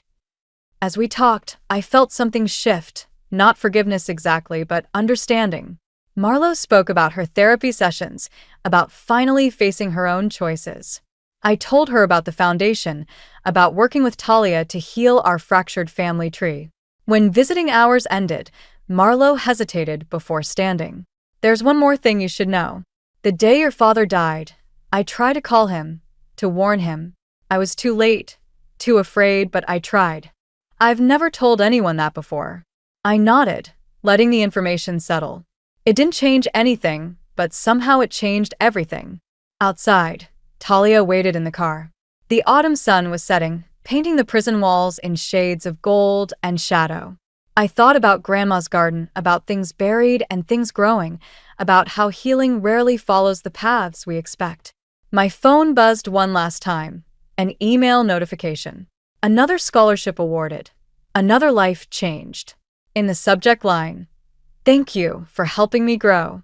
Sometimes the truest revenge isn't in destroying what hurt you, but in building something better from the ruins. Grandma Odessa knew that all along. She'd planted those seeds in all of us, waiting patiently for them to bloom. I never thought finding my grandmother's old recipe book would lead to the biggest fight of my life. But here I was, standing in our dimly lit attic, holding a dusty leather-bound journal that would change everything. My name is Mallory, and until that moment, I'd been playing it safe. Working as a line cook at Pierre's, saving money, and trying to keep the peace in a family that treated harmony like a hostage situation. Mallory, get down here. My mother's voice carried through the floorboards, sharp with that familiar edge of disapproval. I ignored her, running my fingers over my grandmother's elegant handwriting. The pages were filled with more than just recipes. They were dreams, carefully documented plans for a restaurant she never got to open. What's taking so long? My sister Cassidy's had popped through the attic door, her perfect blonde hair catching the light. Mom's about to have an aneurysm. Dad's investors are already here. Look what I found, I said, holding up the book. Something flickered across Cassidy's face. Interest, maybe jealousy, before settling into her usual practice smile. Grandma's old cookbook? That thing's probably full of moths. She wrinkled her nose. Come on, you know how Dad gets when we're late for his business dinners. I followed her down, clutching the book. In the kitchen, Mom was arranging appetizers, her movements precise and tense. Finally, Mallory, please tell me you're not wearing that to dinner.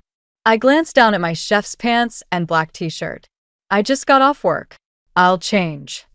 Work. Mom's mouth tightened. When are you going to get a real job?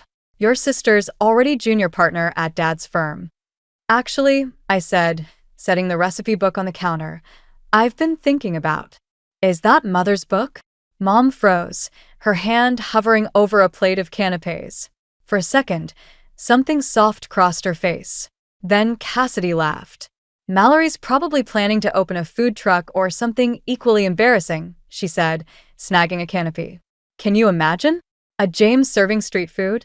I was thinking more like a restaurant, I said quietly. Like Grandma wanted.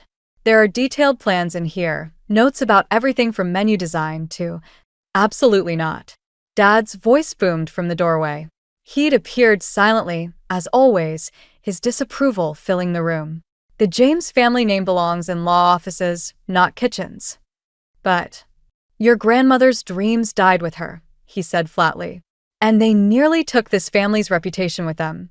Drop this nonsense now. I looked around the kitchen, at Mom's averted eyes, Cassidy's smirk, Dad's stern face, and something inside me shifted. Maybe it was the weight of the book in my hands, or maybe it was just 28 years of swallowing my words finally catching up to me. No, I said.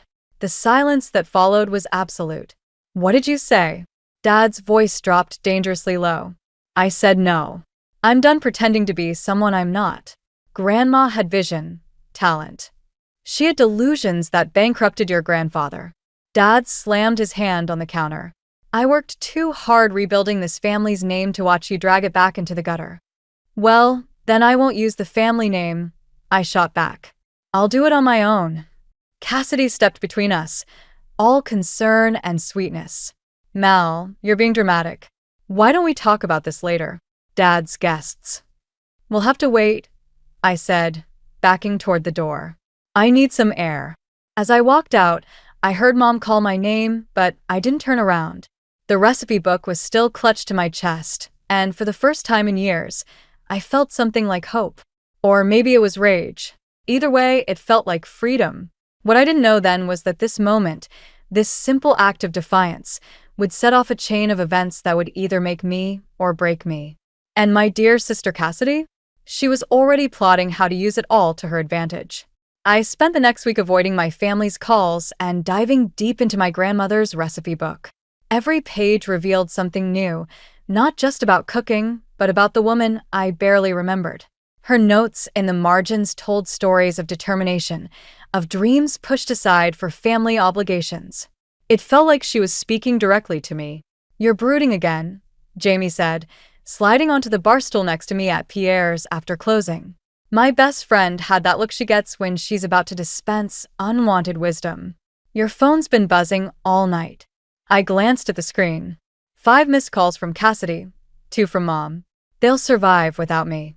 Your sister stopped by the restaurant earlier, Jamie mentioned, trying to sound casual. When you were in the walk-in. My hands stilled on the glass I was wiping. What did she want? To help, apparently. Said she's been researching restaurant management and has some amazing ideas for your future business venture. Jamie made air quotes with her fingers. She seemed different, almost sincere. I snorted. Cassidy doesn't do sincere. She does calculated. People can change, Jamie offered. Before I could respond, my phone lit up with a text from Mom. Family dinner tomorrow. Non-negotiable. Your father wants to discuss your future. Speaking of calculated, I muttered, showing Jamie the message. The next evening, I walked into my parents' house to find it suspiciously quiet. The dining room table was set with the good china. Never a good sign. Cassidy was already there, wearing what I recognized as her courtroom outfit, complete with pearls. Mal. She jumped up to hug me. I'm so glad you came. I have the most amazing proposal. Let's wait for your father, Mom interrupted, bringing in a roast that probably cost more than my weekly salary. Dad arrived last, as usual, making his entrance like a judge entering his courtroom. He sat at the head of the table, surveyed us all, and said, Mallory, your sister has something to present. Cassidy stood, smoothing her skirt. I've been thinking about what you said about Grandma's restaurant dreams. And I realize now that maybe we've been too dismissive. She pulled out a folder. So I did some research, created a business plan. With my business background and your culinary skills, we could make this work together. I stared at her, then at the professionally bound proposal she slid across the table. You want to be my business partner? Better. She beamed. I could handle all the business aspects, financing, marketing, management. You could focus on what you love, the cooking. Dad's even willing to provide startup capital, aren't you, Daddy?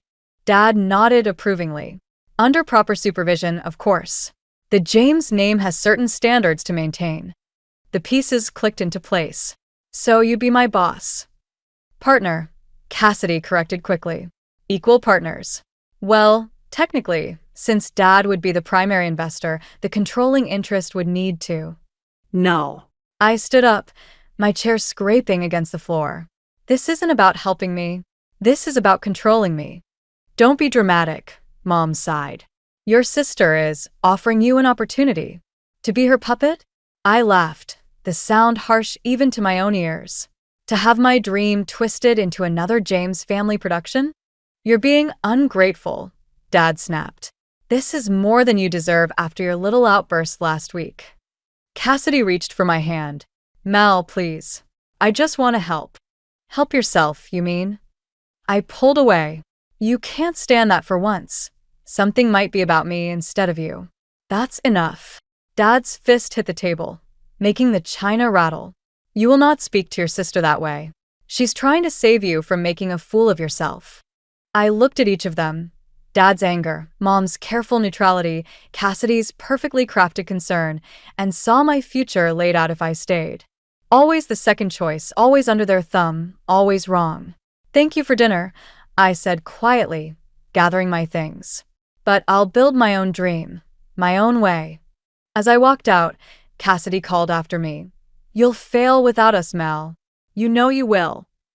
Maybe she was right, but as I drove away, I realized I'd rather fail on my own terms than succeed on theirs. What I didn't know then was that Cassidy had already set her backup plan in motion, one that would test not just my dreams, but my very survival in the culinary world. I wasn't supposed to be at my parents' house that afternoon, but I'd forgotten my grandmother's recipe book during my hasty exit from the disastrous dinner, and I needed it back. What I found instead was the truth I'd always suspected, but never wanted to confirm. Their voices drifted from Dad's study as I crept up the stairs. The door was cracked open, and I could see Mom perched on the edge of Dad's desk, while he paced with a drink in hand. The firm's bleeding money, Vivian. The Anderson account was our last hope, and now they're threatening to pull out. Ronan, surely there's something. There's nothing. The ice clinked in his glass. 25 years of building this legacy, and it's crumbling. Thank God Cassidy has her trust fund secured. Mom's voice dropped lower. And Mallory? What about her? Dad's laugh was bitter. She made her choice. Besides, there's nothing left for her anyway. Everything goes to Cassidy. The house, the remaining investments, all of it. She's the only one who can salvage what's left of the James name. She's still our daughter, Mom said softly. She's a reminder of my biggest mistake, letting Mother fill her head with those ridiculous restaurant dreams. Just like she did to you. The silence that followed was deafening. I pressed my hand against the wall to steady myself. That was different, Mom finally said. I chose this life. Our family. And look how well that turned out. Dad's voice dripped with sarcasm. One daughter, who can barely keep a line-cook job, and another who? Who what? Cassidy's voice made me jump. She'd appeared at the study door, perfectly put together as always. Are you talking about the firm? I should have left then. Should have turned around and walked away. But I stayed, watching through the crack as my sister's face transformed from concern to calculation. Daddy, she said, I've been thinking about what you said about the Anderson account. What if we could prove our stability? Show them we're expanding into new ventures. What are you suggesting? Mallory's restaurant dream. Cassidy's smile was sharp. If we control it, make it a subsidiary of the firm, it could show diversification. Plus, it would keep her under control, stop her from embarrassing the family name. It's not the worst idea, Dad mused. But she'd never agree. She will if she thinks it's her only option. Cassidy's voice turned sweet. I might have already made some calls. Pierre's is struggling. One word from us, and finding another cooking job in the city becomes difficult. The recipe book slipped from my fingers, hitting the floor with a thud. 3 heads snapped toward the door as I pushed it open. Well, Cassidy recovered first, smoothing her skirt. Eavesdropping now, Mal? How? Predictable. You were going to sabotage my career? My voice shook. Your own sister? We were trying to help you. Dad started, but I cut him off. Help me? By destroying everything I've worked for? By making sure I have nothing while Cassidy gets everything. Someone has to preserve this family's legacy, Cassidy said. And let's be honest, it was never going to be you. I looked at Mom, who wouldn't meet my eyes. Did you know? About what happened to Grandma? About her dreams? Mallory, she whispered. Some dreams aren't worth the cost. Something broke inside me then, not just my heart, but the last thread of hope that my family might someday understand me. You're right, I said, picking up the recipe book. Some dreams aren't worth the cost. But this one is. And I'll prove it, without the James name, without your money, without any of you. Don't be dramatic. Cassidy rolled her eyes. Where will you go? What will you do? I straightened my spine, feeling stronger than I had in years. Watch me. As I walked out of that house for the last time, I heard Mom call my name. But it was too late. They'd shown me exactly who they were and, more importantly, who I needed to become. What I didn't know then was that this moment of clarity would cost me everything, but it would also give me the strength to take it all back. With interest. The acceptance letter from Le Cordon Bleu arrived on the same day Pierre's announced they were closing. I sat in my car in the empty parking lot, staring at both pieces of paper until the words blurred together. One door closing, another opening. It should have felt poetic. Instead, it felt like the universe was laughing at me. You can't just leave, Jamie said later that night, helping me clear out my locker. What about your grandmother's restaurant plan? What about it? I shoved my knife roll into my bag. I can't open a restaurant without experience, and thanks to my loving family, no one in this city will hire me. Chef Nolan appeared in the doorway, his usual commanding presence somehow diminished by the empty kitchen behind him. That's not entirely true. I straightened up. Chef, walk with me. He led us through the darkened restaurant, past the tables where I'd learned every aspect of service. You know why we're closing?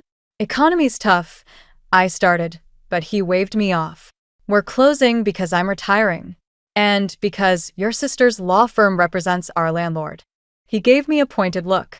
Suddenly, our very reasonable lease wasn't so reasonable anymore. My stomach dropped. Cassidy. The James family has quite the reach. He stopped at the bar, pulling out an envelope. But so do I. This is a letter of recommendation for Le Cordon Bleu. And this, he slid over another envelope, is an offer from my friend Michel in Paris. His restaurant needs a line cook. My hands shook as I opened the second letter. You're sending me to Paris? I'm giving you an option. He leaned against the bar. Your father called today. Offered to pay your tuition. I froze. What? Full ride to Le Cordon Bleu. His only condition is that you sign a contract. Something about future business ventures remaining under family management. The pieces clicked into place. They're still trying to control me. Smart family, the James clan. Nolan's voice was carefully neutral. They know talent when they see it. They also know how to cage it. Jamie, who'd been unusually quiet, spoke up. But Paris? That's so far. That's the point, I realized. Either I take Dad's deal and stay under their thumb, or I leave everything behind. Everything except your grandmother's dream. Nolan tapped the recipe book peeking out of my bag. Sometimes you have to go far to find your way back home. My phone buzzed, a text from Cassidy. Daddy told me about school. So proud of you for finally being sensible. Let's celebrate tomorrow. Another buzz, Mom, this time. Your father is being generous. Don't throw this away like I did. Like she did. The words hit me like a punch to the gut. All those times Mom had watched me cook, her quiet sadness when I talked about restaurants, it hadn't been disapproval. It had been regret. When does Michel need an answer? I asked Nolan. Tonight. He checked his watch. Paris is waking up. Jamie grabbed my hand. Mal, whatever you decide. I squeezed back, then pulled out my phone. My fingers hovered over the keyboard before typing. Thanks for the offer, Dad. But I choose me. Then I picked up Nolan's phone and dialed Paris. What happened next would change everything, not just my future, but my understanding of what family really means. And somewhere in France, a kitchen was waiting that would teach me more than just cooking. It would teach me how to fight back. You're doing the right thing, Nolan said as I hung up, but his expression was worried. Just watch your back. The James family doesn't take rejection well. I thought of Cassidy's perfectly planned sabotage, of Dad's attempts to buy my compliance, of Mom's buried dreams. I know, but they've forgotten something important. What's that? I patted my grandmother's recipe book. I'm a James too, and I learned from the best how to play the long game. As I walked out of Pierre's for the last time, I didn't know that my family was already planning their countermove. But this time, I'd be ready. Paris wasn't just an escape. It was my battle plan. The lottery ticket was crumpled in my pocket, forgotten until the moment my phone rang. I was packing for Paris, surrounded by cardboard boxes and memories, when an unfamiliar number lit up my screen. MS. James? This is the State Lottery Commission. Congratulations, your ticket has won this week's jackpot. The amount they mentioned made me sit down hard on my bedroom floor. Enough to open not just one restaurant, but a whole chain. Enough to never need my family's help again. I was still staring at the ticket when Mom burst into my room without knocking. Is it true? The ticket won. My head snapped up. How did you? Cassidy saw the notification on your phone during dinner last week. Mom's eyes were fever bright. The ticket you bought with the money your father gave you for groceries. What? Dad hasn't given me grocery money since. It's family money, she interrupted, which makes it a family win. I stood slowly, understanding dawning. You knew. You all knew there was a winning ticket, and you've been waiting to claim it. Don't be dramatic. We're simply looking out for the family? I laughed bitterly. Like you looked out for Grandma's dreams? Or your own? Mom flinched. That's different. We need this money, Mallory. The firm is failing. I know. I tucked the ticket deeper into my pocket, but this is my ticket. My win. My chance. Your chance. Dad's voice boomed from the doorway. Cassidy hovered behind him, her expression a perfect mask of concern. Your chance at what? To waste money on some foolish restaurant scheme? To be free of you, I said quietly. The silence that followed was deadly. Let's discuss this rationally. Cassidy stepped forward, all reason and sweetness. The firm's struggles affect all of us. If we pool the money, pool it. I snorted. Like you pooled grandma's inheritance? Or how you're pooling mom's dreams with your control? That's enough. Dad moved toward me, hand outstretched. Give me the ticket. Now. I backed away. No. Mallory, Mom pleaded. Think of the family. I grabbed my packed bag. I'm thinking of Grandma, who died watching her dreams get buried. Of you, Mom, giving up your passion because it wasn't proper for a James woman. I'm thinking of every time you chose control over love. You ungrateful. Dad lunged forward, but I was faster. I ducked past him, but Cassidy blocked the doorway. You're being selfish, Mal. After everything we've done for you. Done for me? I laughed. You mean like sabotaging Pierre's? Or trying to trap me with Dad's school offer? Her perfect mask slipped for just a moment, showing the rage beneath. You need us. You'll fail without us. Maybe. I straightened my spine. But at least I'll fail on my own terms. I pushed past her, taking the stairs two at a time. Behind me, I heard Dad shouting about ingratitude, Mom crying about family duty, and Cassidy's heels clicking as she followed. If you walk out that door, Dad called after me, don't ever come back. I paused at the threshold, looking back at them. My family, arranged like a perfect portrait of dysfunction. You know what's funny? I won this ticket the day I found Grandma's recipe book. Maybe she's still looking out for me even now. Mallory, please. Mom tried one last time. We're your family. I touched the recipe book in my bag, feeling its worn leather under my fingers. No. You're just people who share my last name. And after today, maybe not even that. As I walked to my car, I heard Cassidy's voice, sharp with warning. You'll regret this. We'll make sure of it. Maybe she was right. But as I drove away, the lottery ticket safe in my pocket and Grandma's recipes beside me, I felt something I hadn't in years. Hope. What I didn't know then was that my family's revenge would come swifter and harder than I imagined. But for the first time in my life, I was ready to fight back. After all, I'd learned from the best how to serve revenge cold and with perfect timing. 3 years after walking out on my family, I stood in my newly opened restaurant, Grace, named for my grandmother, watching my carefully built world crumble. Again. What do you mean? All our reservations canceled. I stared at the empty booking system while my host, Marcus, shifted uncomfortably. They all called within an hour of each other.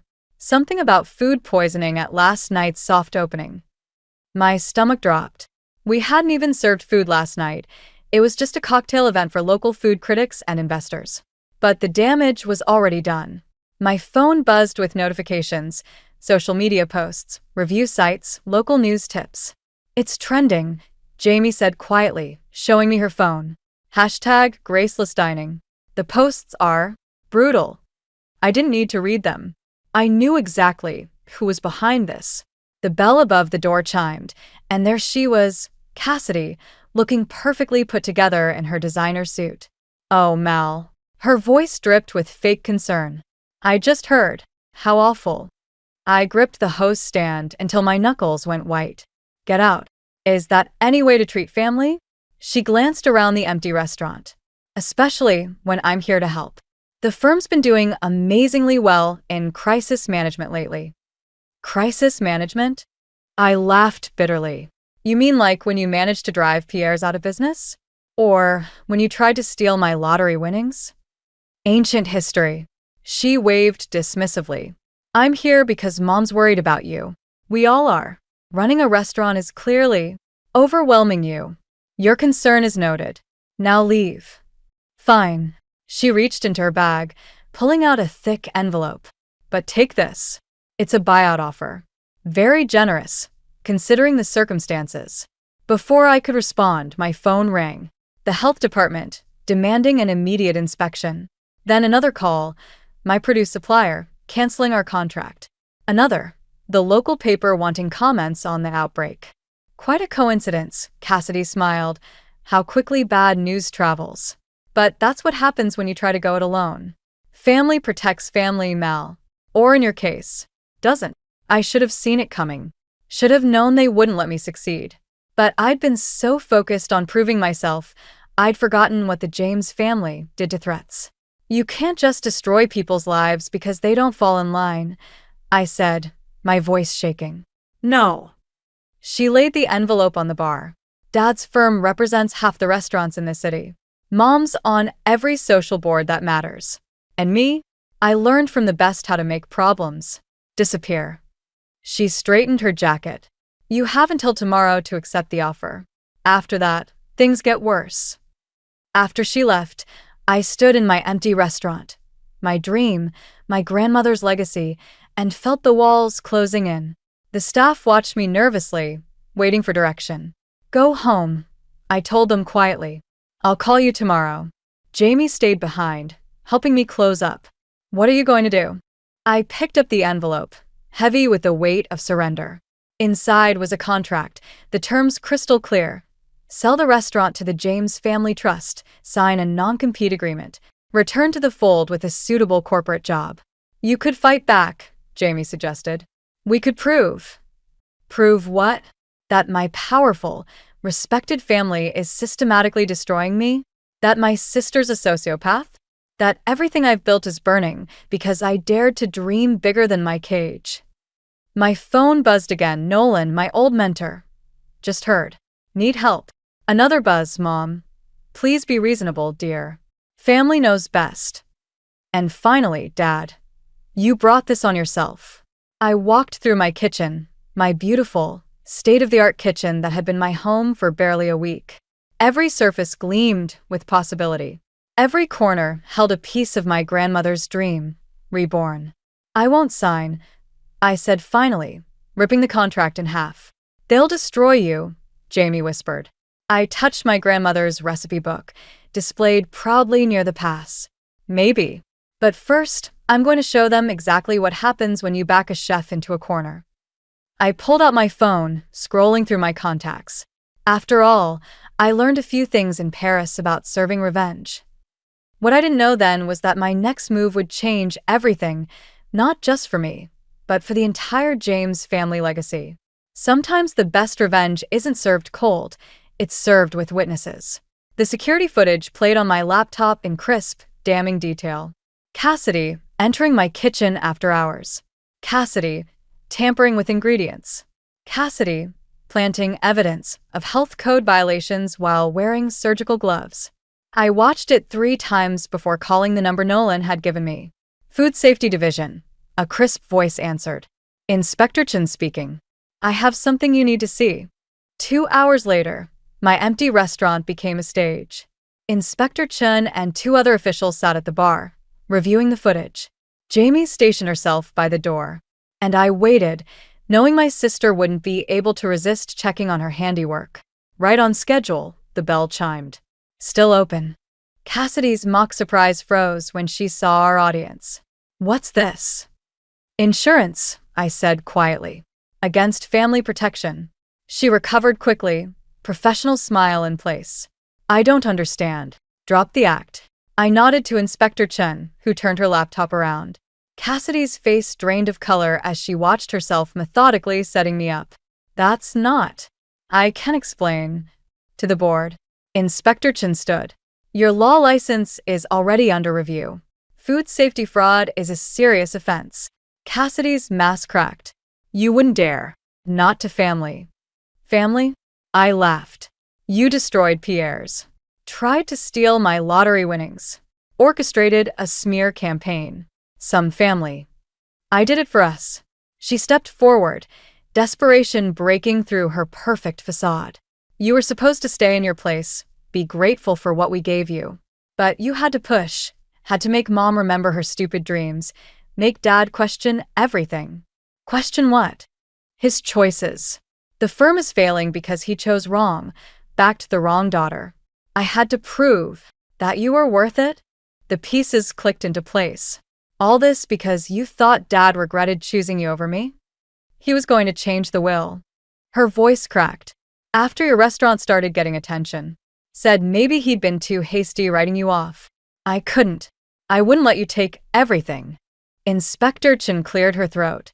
MS, James, we'll need you to come with us. You can't. Cassidy's eyes darted between us. Daddy will. Dad will what? I stepped closer. Destroy my reputation? Already tried. Ruin my business? Too late. The truth's already out there, Cass. And this time, the James name can't protect you. She lunged suddenly, not at me but at the laptop.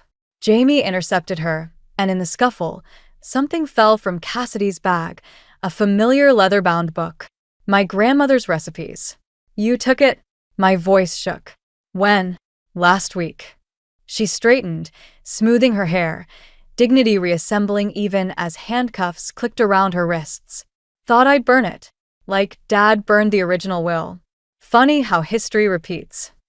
As the inspectors let her out, she turned back. You know what's really pathetic, Mal? You actually believe you won. But look around, you're alone. No family, empty restaurant just like Grandma. Was it worth it? I picked up the recipe book, feeling its worn leather under my fingers. You never understood, did you? Grandma wasn't alone. She had her dreams. And now, so do I. MS. James. Inspector Chin paused at the door. We'll need your statement tomorrow. And there's a reporter outside. Your choice if you want to talk. I thought of Dad's carefully curated reputation, of Mom's social standing, of Cassidy's perfect image. Actually, I said, I have a better idea. I pulled out my phone, scrolling to a number I'd never used, the food critic from the city's biggest paper. The one who'd been trying to get the real story behind Pierre's mysterious closure. Time to serve the truth, I told Jamie, who smiled grimly. Cold. No. I opened the recipe book, finding the note Grandma had written on the last page, the one I'd never shown my family. The secret ingredient isn't revenge, my dear. It's survival. We're going to serve it exactly how Grandma would have wanted, with style, with grace, and with witnesses. The phone rang once, twice. As I waited for the critic to answer, I realized Cassidy was wrong. I wasn't alone. I had something better than family obligation. I had truth, justice, and a recipe for redemption that had been generations in the making. 1 year after Cassidy's arrest, I stood in Grace's kitchen, preparing for our busiest service yet. The article exposing my family schemes had done more than clear my name. It had turned the restaurant into a symbol of resilience against corporate bullying. Every night, we were packed. Chef. Marcus appeared at my elbow. There's someone asking to see you. Says she's family. My hand stilled on the knife I was using. Cassidy's still under house arrest. It's not Cassidy. I found Mom sitting at the bar, looking smaller somehow, less polished than I remembered. The society pages had been brutal after Dad's firm collapsed, and his legal manipulations came to light. Your grandmother would have loved this place, she said quietly, running her finger along the bar's smooth wood. The warmth, the energy. It feels like her. I stayed behind the bar, maintaining that physical barrier. Why are you here? She pulled out an envelope, weathered and creased. I found this while packing up the house. It's from your grandmother, addressed to you. I should have given it to you years ago. My hands shook as I opened it. Inside was a letter and a single recipe card. My dearest Mallory, by the time you read this, I'll be gone. But I hope my recipes found their way to you. They're more than just instructions. They're proof that dreams don't die. They just wait for the right moment to bloom. Your mother had that same fire once. The need to create, to nurture, through food. Your father thought he smothered it, but he just taught her to hide it. Don't let them hide your fire, dear one. And remember, the best revenge isn't served cold or hot. It's served with grace. All my love, Grandma. I used to cook, Mom said softly, before I married your father. Nothing fancy, just simple French cuisine. Your grandmother taught me. Why did you stop? Because it was easier than fighting. Easier than watching your father try to control another dream into submission. She straightened her shoulders. I'm sorry, Mallory, for not fighting harder. For you, for myself, for your grandmother's memory. The dinner service bell rang, calling me back to my kitchen. To my dream, alive and thriving. Would you? I hesitated. Would you like to stay for dinner? She smiled, sad and hopeful at once. I'd like that. Later that night, after the rush, I found her still at the bar, watching the kitchen with hungry eyes. You know, I said, sliding a plate in front of her. We could use help with the lunch service. Something simple. French cuisine, maybe. Her hands trembled as she picked up the fork. Your father isn't here. Neither is Cassidy. It's just us now. She took a bite, and for a moment, I saw the woman she might have been, the one who loved cooking, who taught me to crack eggs one-handed, who hummed in the kitchen before Dad declared it unseemly. I'll think about it, she said, but her eyes were already wandering to the kitchen. As I cleaned up that night, I found Jamie adding something to our wall of memories, a framed copy of Grandma's letter, hung right next to her recipe book. Think she'd be proud? Jamie asked. I looked around my restaurant, at the warm lights, the happy staff, the lingering customers. At Mom, still sitting at the bar, scribbling what looked suspiciously like recipe ideas on a napkin. I think she'd say we served it just right. The next morning, I arrived early to find Mom already there, wearing chef whites that looked both foreign and familiar on her. I thought I'd try lunch service, she said. If the offer still stands. I handed her an apron, the one with Grace embroidered on it. Not just my grandmother's name anymore, but a reminder of how we chose to win. Not through revenge, but through living well, cooking well, loving well. Welcome home, I said and meant it. Sometimes the best endings aren't about winning or losing, but about finding your way back to who you were meant to be. And sometimes, just sometimes, healing comes with a side of perfectly cooked coq au vin and a mother's rediscovered smile. I never expected my father's voice to sound so broken. After 8 years of silence, his call came while I was elbow-deep in garden soil, trying to save my withering tomato plants. The universe has a twisted sense of humor like that. My name is Elena, and until today, I thought I had my life figured out. I help run a community center in Portland, live in a cozy apartment with too many houseplants, and have successfully avoided anything to do with my father since I was 22. But here I was, dirt under my fingernails, listening to him sob through my phone speaker. Elena, please. I know I have no right to ask, but I need your help. His voice cracked. Everything's gone. The house, the business, Vivian's. Stop. The word came out sharper than I intended, making my neighbor's cat startle from its perch on my balcony railing. You're right. You have no right. The silence that followed felt heavy, loaded with 8 years of missed birthdays, holidays, and the weight of choosing his new wife over his grieving daughter. I could hear him breathing, that familiar pattern that used to signal he was trying not to cry when I was little. Your grandmother told me you're doing well, he continued softly. The community work, your own place. Mabel should know better than to talk about me with you. I yanked a weed with more force than necessary, imagining it was Vivian's perfectly manicured hand reaching for my father's wallet. What happened to all your money? Did your precious wife finally spend it all? He cleared his throat. It's complicated. There are things you don't understand about Vivian, about what happened after your mother. Don't. My hands were shaking now. Don't you dare bring Mom into this. A knock at my door made me jump. Through the glass, I could see Ms.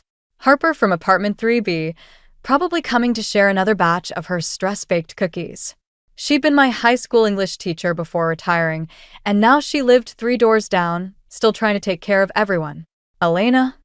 My father's voice pulled me back. I know I failed you, but this isn't about me or Vivian anymore. There are people, dangerous people involved.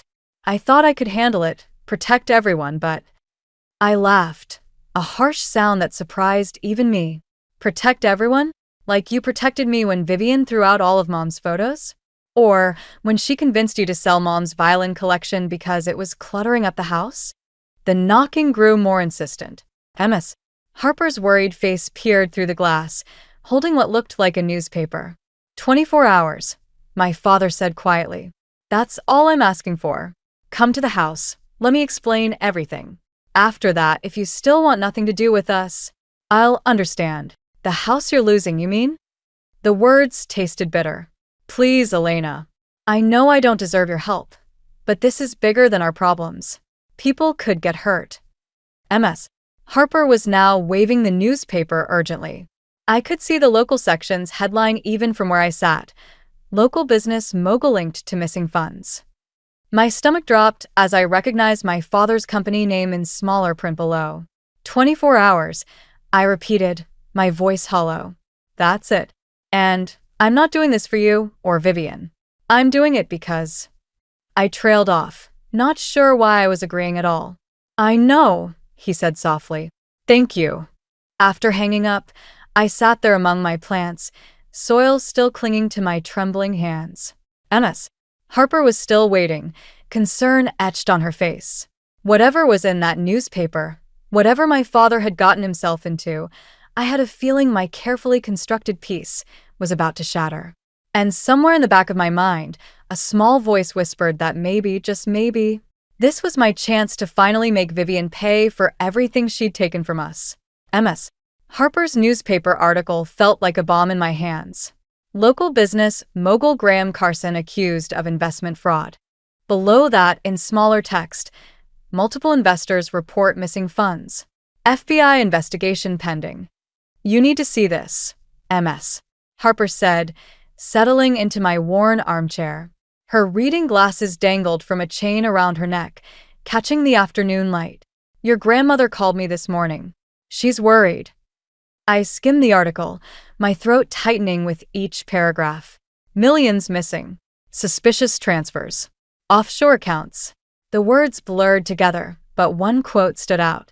Sources close to the investigation suggest Vivian Blake Carson may have orchestrated several key transactions. Of course she did, I muttered, crumpling the paper's edge. I always knew she was after his money. MS. Harper leaned forward, her expression gentle but firm. Elena, do you remember that essay you wrote in my class? The one about your mother's violin concerts. The memory hit me like a physical blow. Mom in her black dress, bow dancing across strings, Dad beaming from the front row. I was 14 then, still whole, still part of a family that made sense. 3 months, I said, my voice barely steady. That's how long he waited after Mom died before bringing Vivian home. 3 months. I remember. MS. Harper's voice softened. I also remember how quickly she started changing things. The memories flooded back unbidden. Vivian's first dinner with us, her perfectly manicured hands rearranging Mom's carefully curated place settings. These are a bit dated, don't you think, Graham? We should get something more modern. Dad had just nodded, that vacant smile I'd come to hate spreading across his face. By the next week, Mom's china was gone, replaced by sleek, soulless plates that could have come from any department store. My phone buzzed. A text from Mabel, coming over. Need to talk about your father. Don't do anything rash. Too late, I muttered, showing MS. Harper the message. I already told him I'd give him 24 hours to explain. Good. MS. Harper's response surprised me. Maybe it's time you got some answers. Or maybe it's time Vivian finally faces consequences. I said, the words coming out before I could stop them. Yes. Harper's expression shifted. There's something else you should know. She pulled out another piece of paper, this one older, creased. Your grandmother gave me this years ago, asked me to hold on to it until the right time. My hands shook as I unfolded it. Mom's handwriting jumped out at me, elegant and familiar. My dearest Graham, if you're reading this, then Vivian has finally made her move. I knew she would eventually. The question is, will you see it for what it is this time? Love always. Sarah. The date on the letter was 2 weeks before Mom's accident. What? I struggled to form words. What does this mean? A knock at the door interrupted us. Through the glass, I saw Mabel's familiar silhouette, but she wasn't alone. Next to her stood a tall man in a dark suit, his FBI badge clearly visible on his belt. MS. Carson, he called through the door. I'm Agent Roberts. We need to talk about your father's business dealings and about a series of emails between your mother and Vivian Blake dating back to 2013. MS. Harper's hand found mine, squeezing gently. Sometimes, she said quietly, The truth is more complicated than we want it to be. I stood, legs unsteady, moving toward the door. The paper in my hand felt impossibly heavy. Whatever game Vivian was playing, whatever truth lay behind my mother's words, one thing was clear. My 24 hours with Dad had just become about much more than missing money. As I reached for the doorknob, my phone buzzed again. A text from an unknown number. Your mother tried to warn him. Don't make her mistake. V. The game was changing, and I wasn't sure anymore who was playing whom. Agent Robert sat across from me in my small kitchen, his presence making the room feel even smaller. Mabel's hand rested protectively on my shoulder as I stared at the stack of emails he'd laid out on the table. Your mother and Vivian Blake were in contact for months before your mother's death, he said, sliding one particular email forward. We believe these communications might be relevant to our current investigation. The timestamp made my chest tight. 3:47 a.m., the morning of Mom's accident. The subject line read, "Final warning. I can't do this," I whispered, but Mabel's grip tightened. "You have to, sweetheart. Sarah, your mother would want you to know." The email was brief. "If anything happens to me, the documents are in the violin." He'll know which one. S. What violin? Agent Roberts asked. Our investigation shows Mrs. Carson owned several valuable instruments. A bitter laugh escaped me. Owned. Past tense. Vivian sold them all within a year of moving in. Said they were collecting dust. All except one, Mabel said quietly. The Stradivarius copy. The one your father keeps in his office. My head snapped up. What? She always said it was sold to a collector in Vienna. Agent Roberts leaned forward. Ms. Carson, we have reason to believe your stepmother has been operating a sophisticated investment scheme for years. But these emails suggest your mother might have uncovered something even bigger. My phone buzzed again. Another message from Vivian. The violin was just the beginning. Your mother knew too much. Don't make her mistake. Elena. Mabel's voice sounded worried. What is it? I handed my phone to Agent Roberts, who quickly read the message. We'll need to trace this number. Ms. Carson, I strongly advise against meeting with your father until we... No. I stood up, my chair scraping against the floor. I need to see that violin. Now. Elena, Ms. Harper warned from her corner of the kitchen. Think about what you're doing. I am thinking. I grabbed my keys. I'm thinking about how Vivian swept into our lives right after Mom started asking questions about Dad's business. I'm thinking about how convenient it was that Mom's brake lines failed right after she sent that email. The room went silent. We'd never said it out loud before, the possibility that Mom's accident wasn't an accident at all. Agent Roberts stood. I'll need to call this in. We should wait for backup. 24 hours, I said, echoing my promise to Dad. That's what I gave him. And now I know exactly where to start looking. My phone buzzed one final time. A photo message from Vivian, Mom's Stradivarius copy, sitting on Dad's desk. Next to it lay today's newspaper. She's baiting you, Ms. Harper said softly. I know. I showed them the photo. But for the first time, I think I'm starting to understand why. Agent Roberts studied the image. This could be a trap. Of course it's a trap, I said, grabbing my jacket. The question is, who's trapping whom? Mabel moved to block the door. Your mother wouldn't want you putting yourself in danger. My mother, I said, gently moving past her, left me a message in that violin. And after 8 years, I'm finally going to hear what she was trying to tell us. As I headed for my car, Agent Roberts called out, We'll have agents surrounding the house within the hour. Don't do anything reckless. But I was already sliding behind the wheel, Mom's last email burning in my mind. Whatever documents she'd hidden, whatever truth Vivian was so afraid of, it all came down to that violin. The one piece of Mom that Vivian hadn't managed to erase. My phone lit up with one final message. Time's running out, Elena. For all of us. V. I started the engine, the same question echoing in my head. Was I walking into Vivian's trap, or was she finally walking into mine? The familiar gates of my childhood home loomed before me, their once pristine white paint now peeling. As I pulled into the circular driveway, I noticed Vivian's Mercedes was missing, but Dad's old Jaguar sat in its usual spot. My key still worked. 8 years, and they'd never changed the locks. The house felt different, smaller, darker. Family photos lined the walls, but they were all new. Dad and Vivian at charity galas, on vacation, at business functions. It was like my childhood had been carefully erased, painted over with their perfect new life. Dad's office door was ajar. I heard his voice before I saw him, low and urgent. "No, you don't understand. She's coming here. Elena's coming here." I pushed the door open. He stood by the window, phone pressed to his ear, his back to me. The violin case sat prominently on his desk, just like in Vivian's photo. "I have to go," he said quickly, turning. "She's here." The years hadn't been kind to him. His hair had gone completely gray, and deep lines carved valleys around his mouth. "Elena," he breathed, taking a step forward. I held up my hand. "Don't. Just Don't." My eyes fixed on the violin case. "Open it." "What?" "The violin. Mom's Stradivarius copy." "Open it." His face paled. "How did you?" "Vivian's been texting me." I moved toward the desk.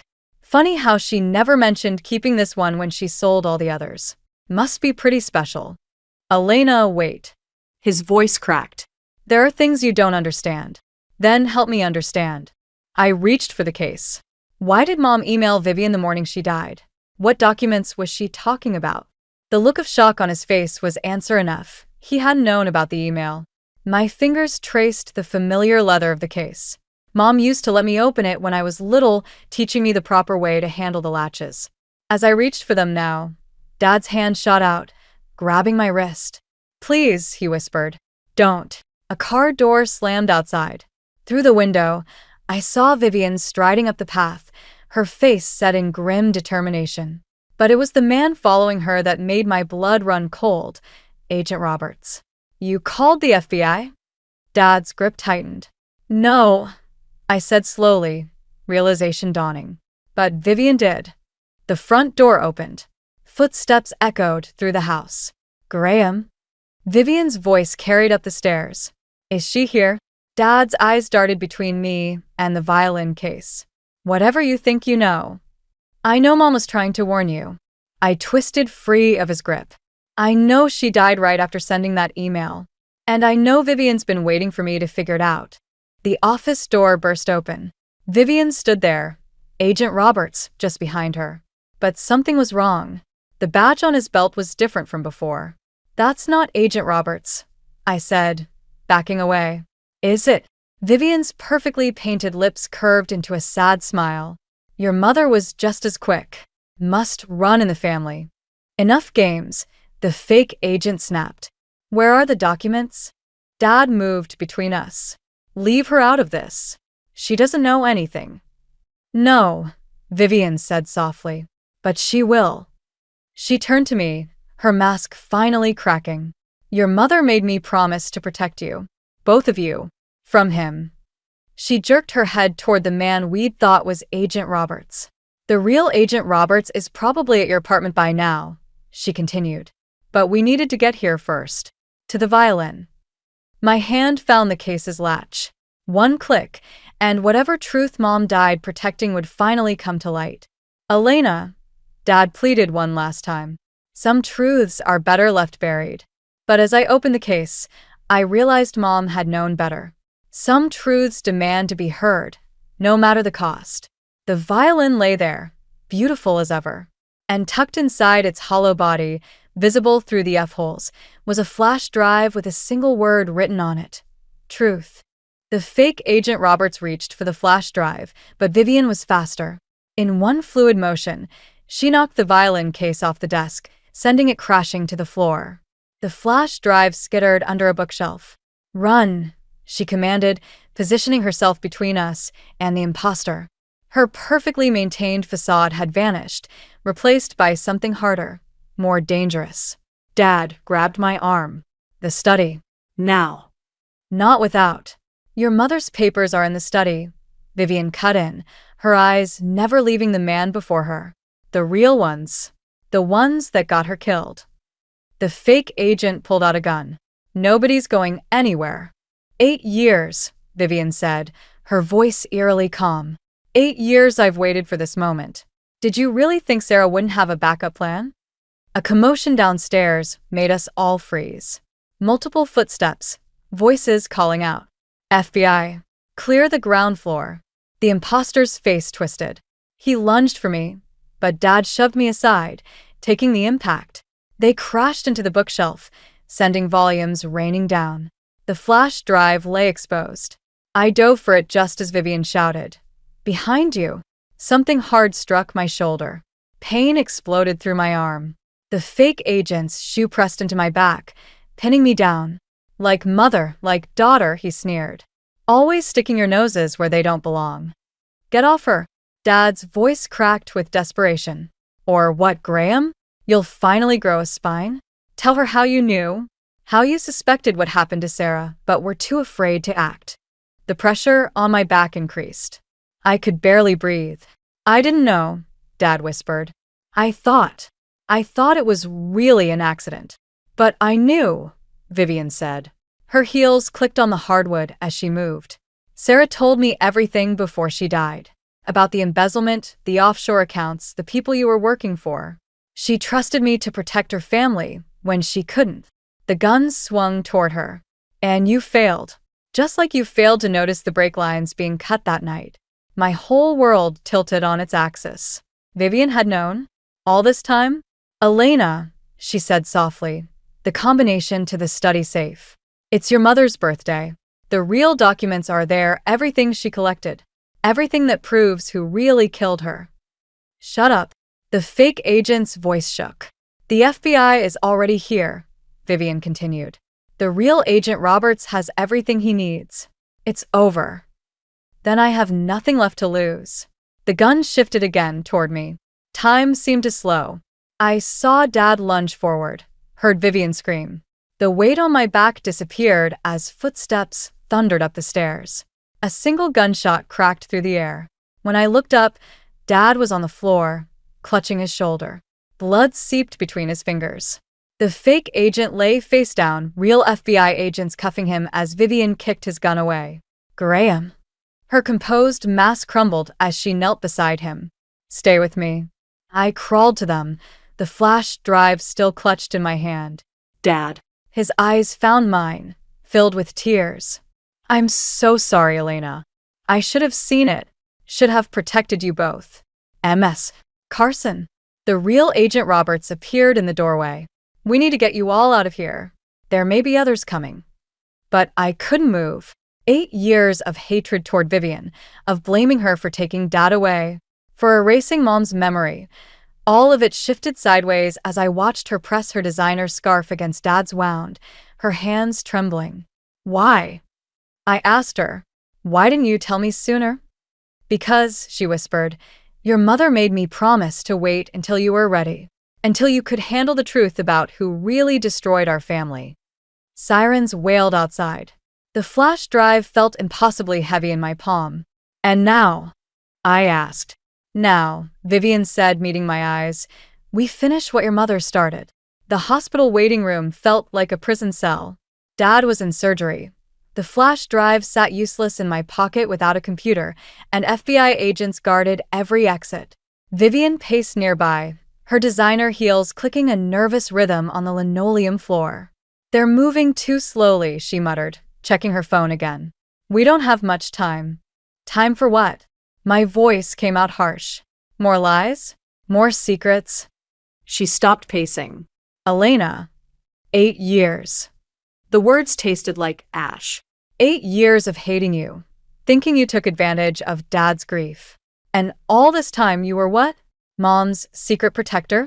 I was trying to keep you safe. She sank into the chair beside me, her perfect posture finally crumbling.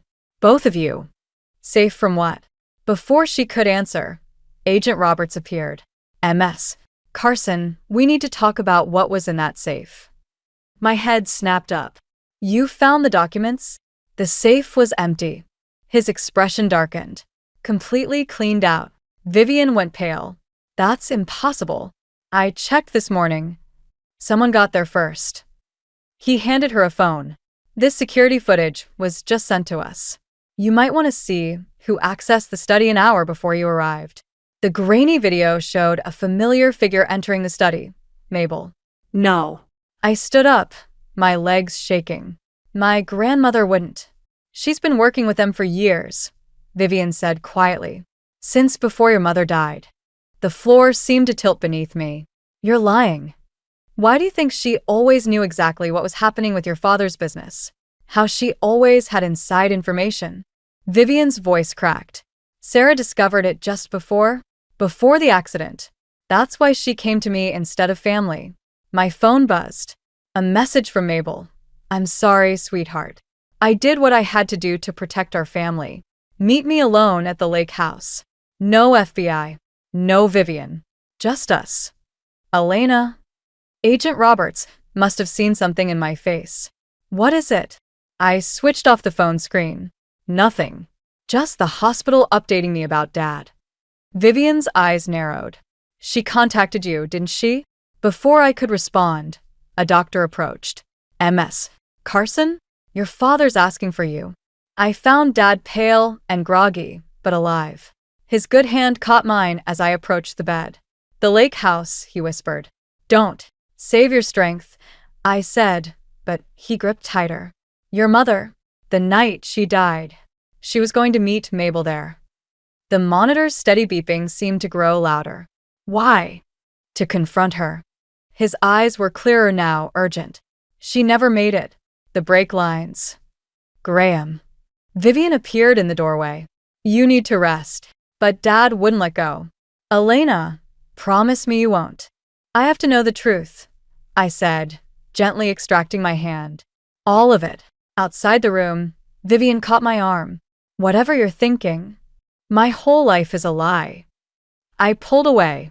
My grandmother, who baked me cookies and held me at Mom's funeral, might be responsible for her death. The stepmother I hated was actually protecting me. And my father. I laughed bitterly. He was too blind to see any of it. Where are you going? To get answers. Elena, wait. But I was already moving past the FBI agents through the hospital doors. My phone buzzed again. Another message from Mabel, this time with a photo. Mom's missing documents, spread out on the lake house table. Come alone, the text read. Or these disappear forever. Behind me, I heard Vivian calling Agent Roberts, probably telling him where I was headed. But it didn't matter. 8 years of questions, of misplaced hatred and buried truths, all led to this moment. The lake house had always been our family's safe haven. Now it felt like a trap waiting to spring. But I had to know, was Mabel really capable of betraying us? Of killing her own daughter-in-law? As I started my car, one final text came through. Time to choose, Elena. Family loyalty or the truth. You can't have both. The lake house stood dark against the twilight sky, exactly as I remembered it. Mabel's car sat in the gravel driveway, next to an unfamiliar black SUV. My headlights caught movement behind the curtains as I pulled up. 8 years of Sunday dinners, holiday celebrations, and comforting hugs.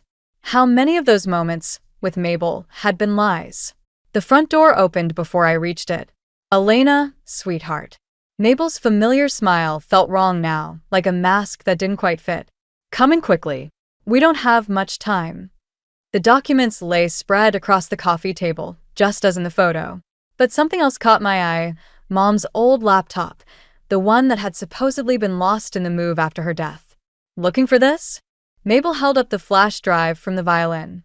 I had someone retrieve it from your pocket at the hospital. You really should be more careful with valuable things.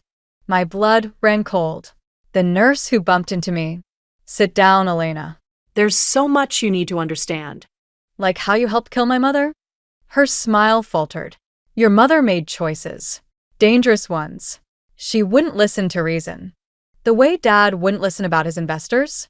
The ones who are really running his company. Sometimes protection requires sacrifice. She inserted the flash drive into the laptop. Sarah thought exposing everything would keep you safe. She was wrong. A car door slammed outside. Mabel's expression hardened. I told you to come alone. I did. Then you were followed. She moved to the window, pushing aside the curtain. Vivian, of course. You won't get away with this, I said, edging toward the documents. The FBI are looking in all the wrong places, thanks to some carefully placed evidence. She turned back to me. Did you really think Vivian was protecting you? She works for the same people I do. Always has. You're lying. Am I? She pulled out her phone, showing me a photo. Vivian meeting with the fake Agent Roberts, dated weeks before any of this started.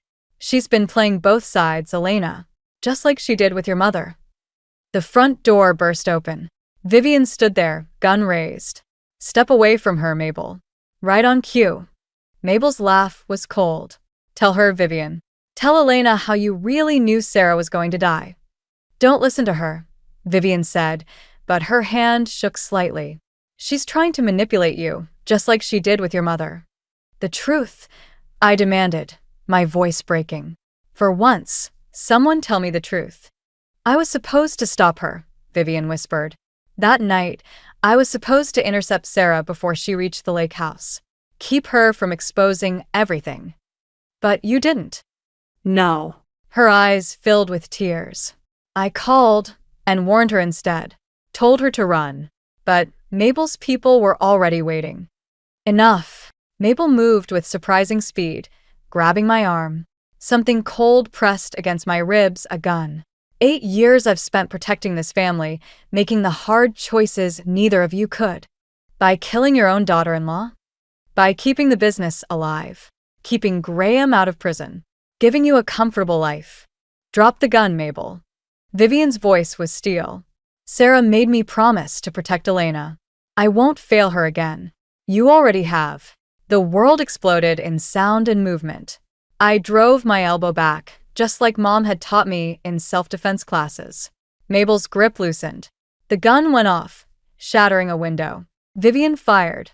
Mabel stumbled. I lunged for the laptop, grabbing it and the scattered documents.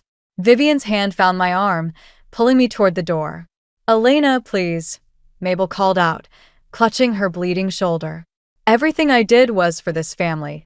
I paused at the threshold, looking back at the woman who had once meant safety and love. No. Everything you did was for control. Mom knew that. Now I do too. As we ran to the car, sirens wailed in the distance. The truth about my mother's death, about all of it, was finally in my hands. But as I caught Vivian's haunted expression, I realized we were still missing one piece of the puzzle, and time was running out. Back in Dad's hospital room, I watched the FBI agents leaf through Mom's documents. The laptop had revealed everything: years of money laundering, blackmail, and the elaborate web of lies that had entangled our family.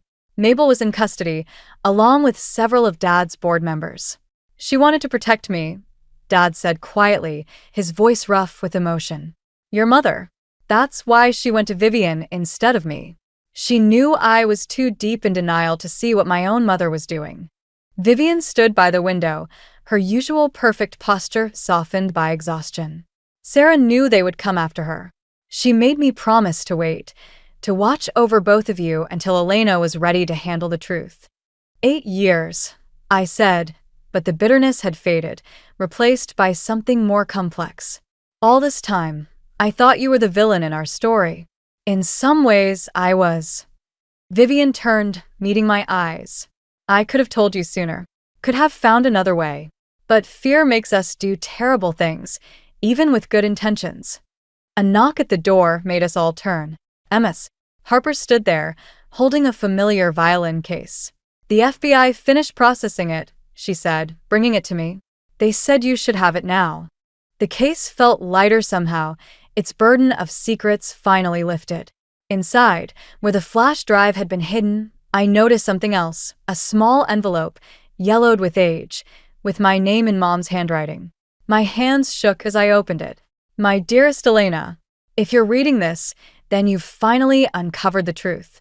Don't let anger consume you the way it almost consumed me. Some people deserve justice, others forgiveness, and the hardest part is knowing the difference. Love always, Mom. Dad reached for my hand. Elena, I know. I squeezed his fingers gently. We all made mistakes. Even Mom. The company, Vivian said softly. Once the investigation is complete, it will need someone to rebuild it. Someone honest. I looked at her, really looked at her, seeing not the stepmother who had replaced Mom, but a woman who had carried an impossible burden for 8 years. Will you help me? I asked. Both of you. Dad's eyes filled with tears. Vivian's careful composure cracked into a genuine smile. A commotion in the hallway drew our attention. Through the door's window, I saw Mabel being led away in handcuffs, her elegant facade finally stripped away. Our eyes met briefly. In that moment, I saw not the manipulative mastermind, but my grandmother, the woman who had loved me in her own twisted way, who had justified her crimes as protection. What happens now? Dad asked, watching her disappear down the corridor. Now, I said, carefully placing Mom's violin back in its case, we build something new. Something honest. Emmis.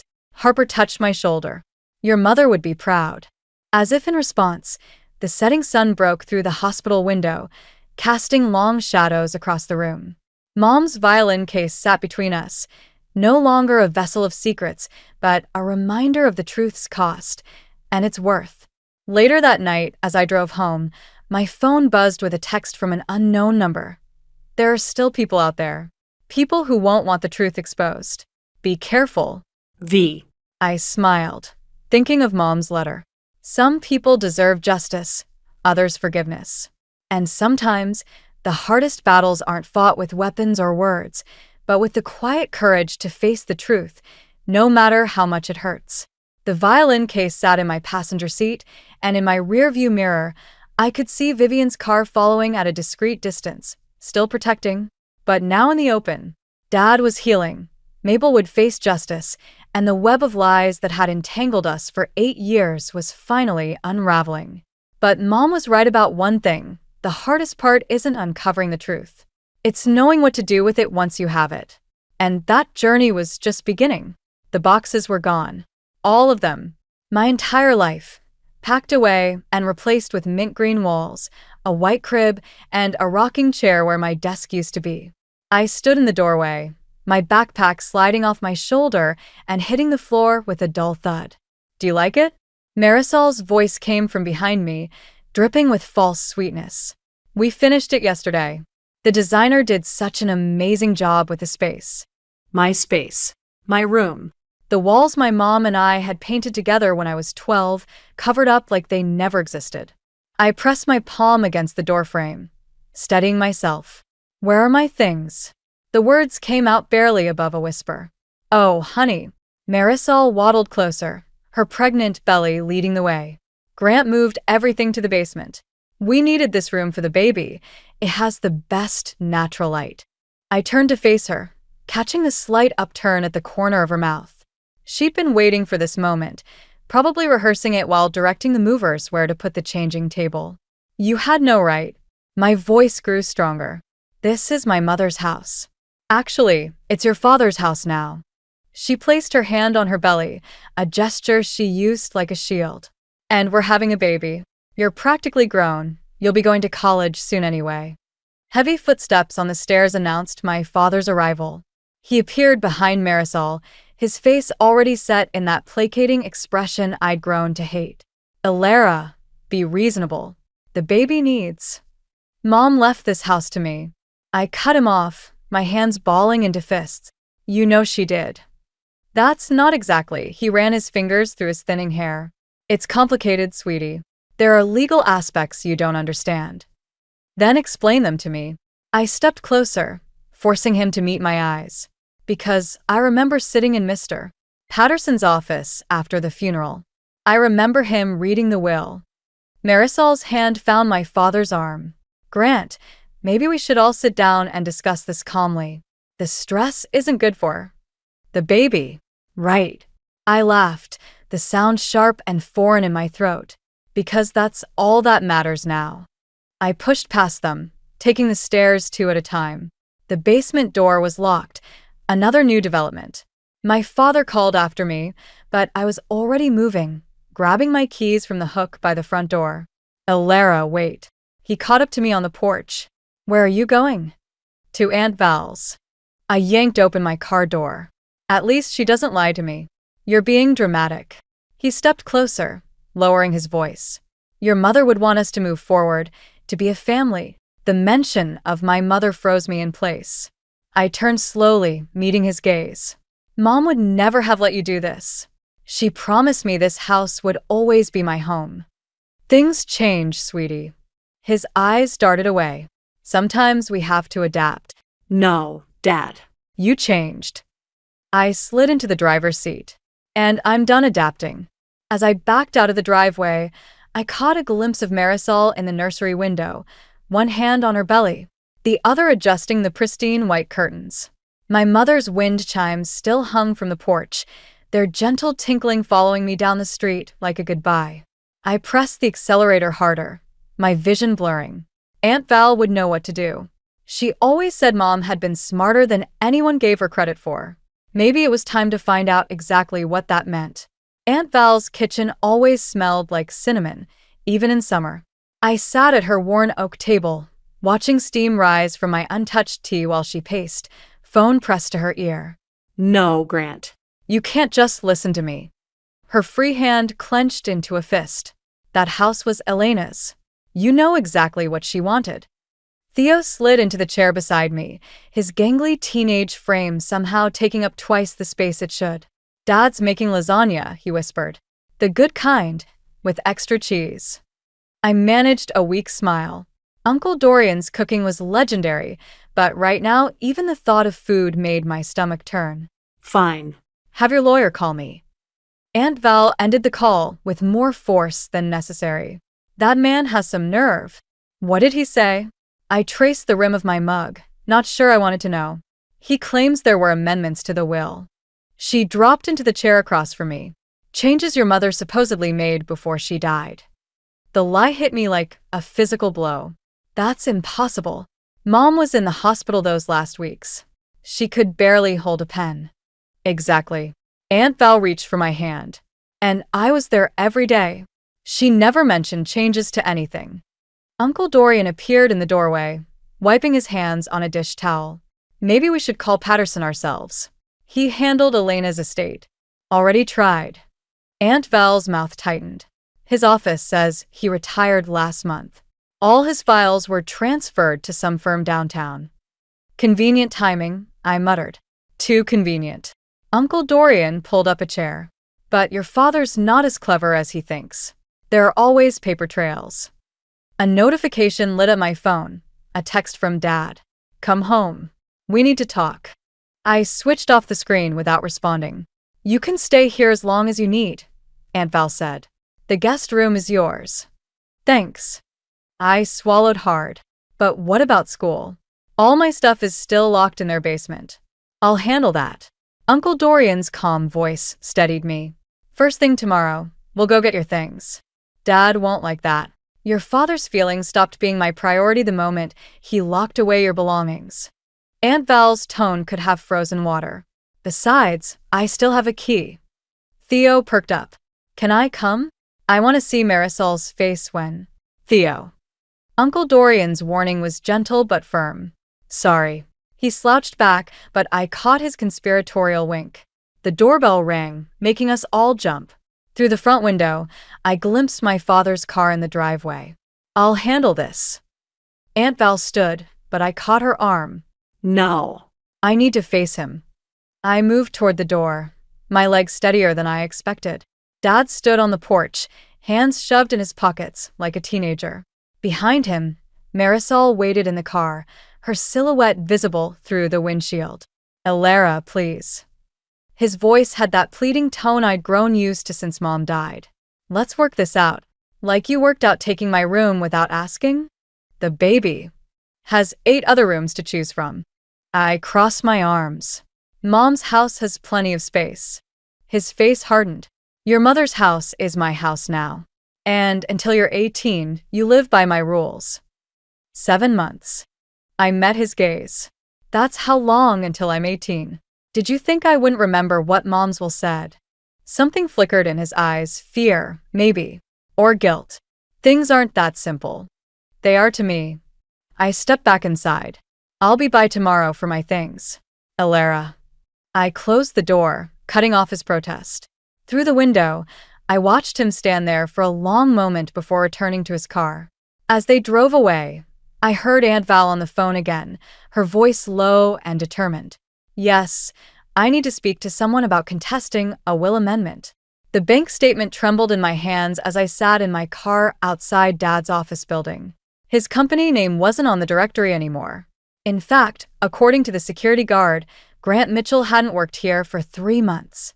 My phone buzzed. Another text from Marisol. Your father's very worried. Please come home. I tossed the phone onto the passenger seat and grabbed my backpack.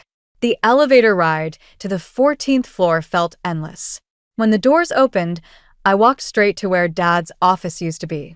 Through the glass, I saw unfamiliar faces, different furniture. No trace of him. Can I help you? A woman in a crisp blazer appeared beside me. I'm looking for Grant Mitchell. Her expression shifted. Oh. He hasn't been with the firm since March. Something about pursuing other opportunities. March. 2 months before he married Marisol. 1 month before Mom died. Did he leave a forwarding address? I'm afraid I can't. Please. I pulled out my student ID. I'm his daughter. He's been unreachable. She hesitated, then gestured me to follow. At her desk, she pulled up a file. The last correspondence went to a P.O. box. She scribbled the number on a Post-it. That's all I can share. Back in my car, I called Aunt Val. Dad's been lying about everything.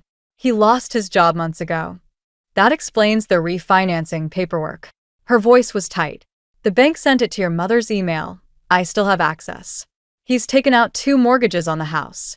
The world tilted sideways. He can't do that. It's not his house. With the amended will. She paused. Alara, there's something else. I found out Marisol's previous marriage ended because she bankrupted her ex-husband. She has a history of financial fraud. My fingers gripped the steering wheel until my knuckles went white. Through the windshield, I watched people leaving work, heading home to their normal lives. What do they want with Mom's house? I don't know, honey, but whatever it is. A tap on my window made me jump. Dad stood there, his face a mask of concern that didn't reach his eyes. I hadn't noticed his car pull up. I have to go. I hung up as he opened my door. What are you doing here? His voice was careful, controlled. Looking for you. At the job you don't have anymore. Color drained from his face. It's complicated. The market's been. Stop lying. I stepped out of the car, forcing him to back up. Does Marisol know? Or is she just another person you're deceiving? You don't understand what's at stake. He grabbed my arm as I turned to leave. Everything I've done for our family. Our family died with Mom. I yanked free. Now you're just trying to steal what's left of her. The house is an investment. Once the market turns, it's not yours to invest. My voice cracked. Mom left it to me because she knew. She knew you'd do something like this. His expression hardened. You're 17. You can't possibly manage. I'm better at managing than you. I pulled the bank statement from my pocket. At least I still have a job. He snatched the paper, crumpling it. Where did you get this? Mom taught me to pay attention. I backed toward my car. She also taught me to keep records. Of everything. Fear flickered across his face, the same look I'd seen when I mentioned the will. Alara, wait. But I was already driving away, his desperate calls fading behind me. At the next red light, I pulled out my phone and opened the job listing I'd bookmarked earlier. The local bookstore was hiring, and I needed to start saving. 7 months wasn't long to prepare for war. Real estate listings? Maya, my new coworker at Cornerstone Books, peered over my shoulder at the computer screen. Looking to move? More like looking to stay. I minimized the window showing Mom's house, now listed as a charming investment opportunity. My hands shook as I sorted through the morning's shipment of novels. Careful with those. Maya steadied a teetering stack. You seem off today. Before I could answer, the bell above the door chimed. Marisol waddled in, her pregnancy making her movements awkward. Our eyes met across the store, and I froze. "I'll handle it," Maya whispered, moving toward the front. But Marisol ignored her, heading straight for me. "Your father's worried sick." She placed both hands on her belly, her signature move. "He's trying to reach you." I continued shelving books. "I'm working. This little rebellion needs to stop." Her voice dropped lower.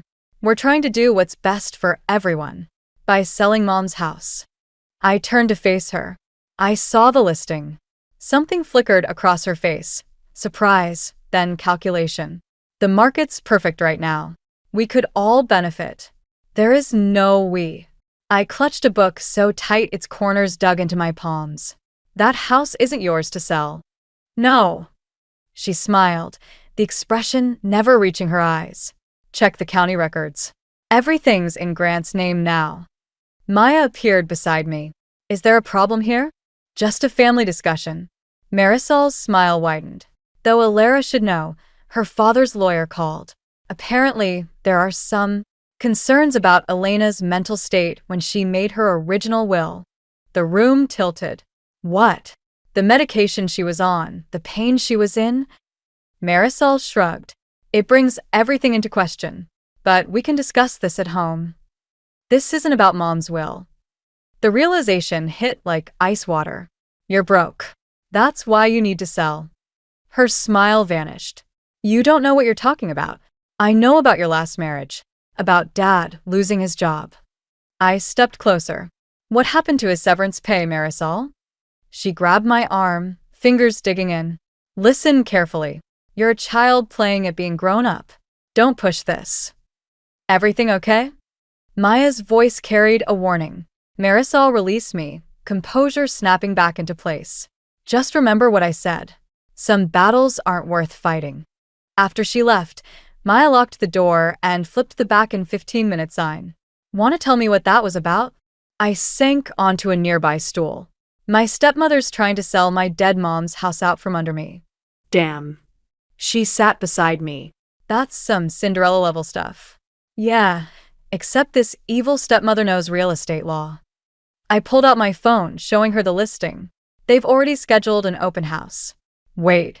Maya zoomed in on the photos. "I know this house. My mom's a property lawyer. She handled a case there years ago. Something about the original deed." My heart skipped. "What kind of case?" "Let me call her." Maya was already dialing. "She keeps records of everything." I watched her walk away, hope warring with dread in my chest. Through the store window, I could see Marisol in her car, talking intensely on her phone. She caught me watching and held my gaze as she spoke, her free hand resting on her belly. A threat or a warning. Either way, the message was clear. She wasn't backing down. But neither was I. Maya returned, her expression bright with discovery. "You're going to want to hear this. Mom found something interesting about your house's original ownership." For the first time in weeks, I felt the balance of power shift. Maybe Mom had left me more than just a house. She'd left me a way to fight back. Maya's mother spread the documents across her home office desk. "Your mother was clever, Alara. The house isn't just in her name. It's in a trust. One that becomes active on your 18th birthday." I traced the legal language with my finger. "What does that mean?" "It means your father can't sell without the trustee's approval." She tapped another document. "And guess who your mother named as trustee?" "Aunt Val." The pieces clicked into place. That's why Dad's rushing to sell now. My phone buzzed. Another message from Dad. "We have an offer on the house." Good one. "Let's talk." "He's getting desperate," Aunt Val said from the doorway. I hadn't heard her arrive. "The bank's threatening foreclosure on the second mortgage." Maya's mother nodded. "Which he legally couldn't take out without trustee approval. The bank will void it once they see these documents." My phone lit up again. This time, a text from an unknown number. "Open house tomorrow. Don't make a scene. They're showing the house tomorrow." I stood, my chair scraping against hardwood. "We have to stop them. We will." Aunt Val's voice hardened. "But legally, one wrong move and—" The office door burst open. Theo stumbled in, breathless. "They're at the house." Right now. "With people." I was moving before anyone could stop me. Through the window, I saw Uncle Dorian's car pulling up. "I need a ride." "Ilara, wait." Anval called after me, but I was already running down the stairs. Uncle Dorian didn't ask questions, just drove. As we rounded the corner onto my street, I saw the cluster of cars. Real estate agent signs. Prospective buyers walking up our front path. Through the living room window, I caught glimpses of Marisol playing perfect hostess. Dad stood beside her, gesturing at Mom's built-in bookshelves, the ones we'd spent a summer restoring together. "You don't have to do this now," Uncle Dorian said quietly. "Yes, I do." I got out before he could stop me. Inside, the house smelled wrong. Artificial flowers and air freshener covering Mom's familiar cinnamon and book scent. Marisol's voice carried from the kitchen. "The previous owner never updated anything, but we have plans to modernize." The previous owner was my mother. I stepped into view. The potential buyers, a young couple, startled at my tone. And she loved this house exactly as it is.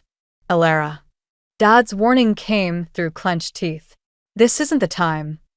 "Actually, it's the perfect time." I pulled out my phone, bringing up the trust documents Maya's mother had photographed. These people should know they're viewing a house that isn't legally for sale. The couple exchanged glances. Marisol's perfect smile cracked. "Perhaps we should reschedule." "There won't be a reschedule." I turned to the buyers. "This house isn't a trust. One that my father and his new wife have no authority over." "That's enough." Dad grabbed my arm, but I yanked free. "No, it's not enough." My voice shook. "Mom knew this would happen. She knew you'd try to take everything she built. That's why she protected me from you." The silence that followed was deafening. The couple quietly excused themselves, followed by the real estate agent. Through the window, I watched them drive away as Marisol's carefully constructed facade crumbled. "You've ruined everything," she hissed. No. I met her gaze steadily. "I'm just getting started." Dad stepped between us, his face ashen. "We can fix this." "The only thing that needs fixing," I said, heading for the door, "is the locks. And that happens on my birthday." Behind me, Marisol started to cry, real tears this time. But I didn't look back. Some things, once broken, couldn't be fixed. And some shouldn't be. The locksmith's van pulled up exactly at noon on my 18th birthday. Dad and Marisol stood on the porch, watching as Aunt Val handed him the paperwork. Proof of the trust, the eviction notice. Everything legal and binding. "You can't do this." Marisol's voice cracked, her hand protectively over her belly. "I'm 8 months pregnant. You have 30 days. I kept my voice steady, just like we'd practiced. "The law is clear." Dad stepped forward, his face haggard. "Ilara, please. We can work something out. Share the house, maybe. Like you shared Mom's memory?" The words tasted bitter. "Or her bedroom. Or my college fund." His flinch told me I'd hit home. Behind him, the locksmith began working on the front door. "We made mistakes." Dad's voice dropped lower. "But this is still your home too. Your brother or sister. We'll have 2 parents."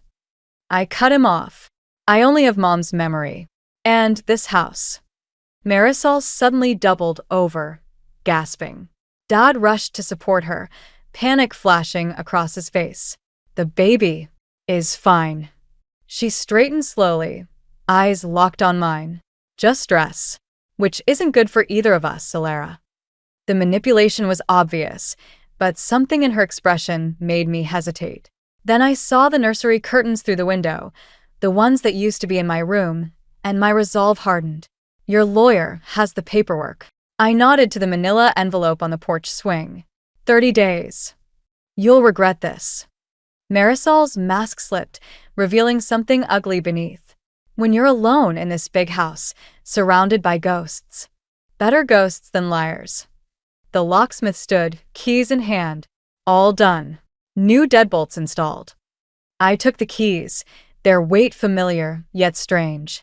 Behind me, Aunt Val stepped closer, her presence steady and grounding. "Grant." Her voice carried a warning. "Don't make this harder." Dad's shoulders sagged. He looked older suddenly, defeated in a way I'd never seen. You're so much like her. Your mother never backed down either. Good. I moved past them to unlock my front door, my door now. Then she'd be proud. She'd be heartbroken. His words stopped me cold. Seeing her family torn apart like this. I turned slowly. You tore this family apart the day you let Marisol empty my room. The day you tried to sell Mom's house. The day you... A sharp cry cut through the air. This time when Marisol doubled over, it wasn't an act. Water pooled at her feet, spreading across the porch boards. The baby's coming. Dad's voice rose in panic. It's too early. Aunt Val was already on her phone, calling 911. I stood frozen, keys digging into my palm, as Marisol's face contorted in pain. She reached out blindly, and to my horror, her hand caught my arm. Please, she whispered, all pretense gone. Don't make us leave. Not now. The ambulance siren wailed in the distance. I looked at my father, supporting his wife, then at the house, my house, with its new locks and old memories. Mom would know what to do. Mom would know how to be strong without being cruel. But Mom wasn't here. And as Marisol's grip tightened with another contraction, I realized this victory felt nothing like I'd imagined. The ambulance rounded the corner, its lights painting everything in harsh red flashes. I had what I wanted, the house, the justice, the revenge. So, why did it feel like I was the one who'd lost something? Alara? Aunt Val's voice was gentle. What do you want to do? I looked down at the keys in my hand, suddenly unsure of everything. The hospital waiting room buzzed with fluorescent lights and tension. I sat between Aunt Val and Uncle Dorian, the house keys still clutched in my hand, while Dad paced near the delivery room doors. You don't have to stay, Aunt Val whispered. But I did. Something about leaving now felt like crossing a line I couldn't uncross. A nurse emerged, heading straight for Dad. Mr. Mitchell? Your wife's asking for you. And she glanced at me. She's asking for Alara too. Dad turned, surprise and hope warring on his face. I stood slowly, my legs unsteady. You don't owe them anything, Aunt Val reminded me. I know. I followed Dad through the doors anyway. Marisol lay in the delivery room, her carefully maintained facade stripped away by pain and fear. When she saw me, tears spilled down her cheeks. I'm sorry, she gasped between contractions. About everything. I was so scared of being nothing, of having nothing. Don't. I moved closer, not sure if I was stopping her apology or my own response to it. Just focus on the baby. She grabbed my hand suddenly, squeezing hard enough to hurt. Your mother's music box, the one from the mantel. I put it in storage. In the basement. I couldn't sell it. The admission hit harder than any of her previous manipulations. Dad stepped forward, his face ashen. Marisol, what are you talking about? The antiques dealer. She wouldn't meet his eyes. I told you Elena's things were worthless, but I sold them to pay off my debts before the wedding. The room tilted. Mom's things, her collection of vintage books, her grandmother's china, her jewelry, all gone. Get out. Dad's voice shook. Alara, please. But Marisol's grip tightened as another contraction hit. No. Please stay. I need to make this right. The monitor's beeping increased. A nurse rushed in, checking readings. Blood pressure's too high. We need to get this baby out now. Everything accelerated after that. Doctors appeared, voices overlapped, and Marisol's grip on my hand became desperate. The music box, she gasped. Behind the water heater. The key. In the liner. Stop talking, the doctor ordered. Push now. I tried to step back, but Marisol wouldn't let go. Your mother. She came to me. In the hospital. Before she died. Dad made a strangled sound. The monitor's beeping grew more urgent. She made me promise. Marisol's words came between labored breaths. Promise to look after you. I failed. I failed everyone. The baby's first cry pierced the chaos. Marisol's grip finally loosened as they placed the tiny, red-faced boy on her chest. Your brother, she whispered. I looked at this small, innocent thing, born into our web of lies and betrayal. He had Mom's nose, the same one Dad and I shared. His name, Marisol said softly, should be Elena's father's name, like she wanted for her own son. Dad sank into a chair, covering his face. I stood between them, my father, my stepmother, my brother, feeling the weight of Mom's music box key in my pocket. The one I'd found years ago, hidden in my jewelry box with a note, for when you need to remember. The baby squirmed, his tiny hand wrapping around my finger. In that moment, I understood what Mom had known all along. Some things were worth more than houses or revenge. James, I said quietly. Grandpa's name was James. Marisol nodded, tears flowing freely now. James Elena Mitchell. Outside, the sun broke through clouds, casting long shadows through the hospital windows. Like Mom's wind chimes, dancing in the light. Mom's music box sat on my desk, its familiar melody filling my new dorm room. The key had led me to more than just the box. Tucked inside was a letter, written in her final days. My dearest Alara, it began. By now you'll understand why I left the house to you, but perhaps not why I asked Marisol to watch over you. Sometimes the people who hurt us most are the ones fighting their own battles. Your father's greatest fear was ending up like his own father, alone and bitter. Instead, he became exactly that by trying to avoid it. A knock at the door interrupted my reading. James squirmed in Dad's arms as they entered, his 7-month-old face lighting up when he saw me. Someone wanted to see his sister's new place. Dad handed him over, hovering uncertainly by the door. The house feels different without you. That's because I finally cleared out the basement. I bounced James gently. Found some interesting things in storage. His eyes fell on Mom's music box, recognition and shame crossing his face. Marisol told me everything. About selling Elena's things, about the debts. I know. I set James down on my bed, surrounded by pillows. But she also told me where to find the dealers. I've tracked down most of Mom's collection. You shouldn't have to fix our mistakes. No. I met his gaze. But Mom would have wanted me to try. James grabbed the letter from my desk, crumpling it with tiny fists. As I rescued it, Dad caught a glimpse of Mom's handwriting. She knew, didn't she? His voice cracked. About everything. Even before. She knew you were scared. I smoothed the letter. She wrote that fear makes people build walls when they should be building bridges. The silence stretched between us, filled only by James's happy babbling. Finally, Dad spoke. The rental income from a house, it's yours. For college. I know, but I'd rather use it to buy back Mom's things.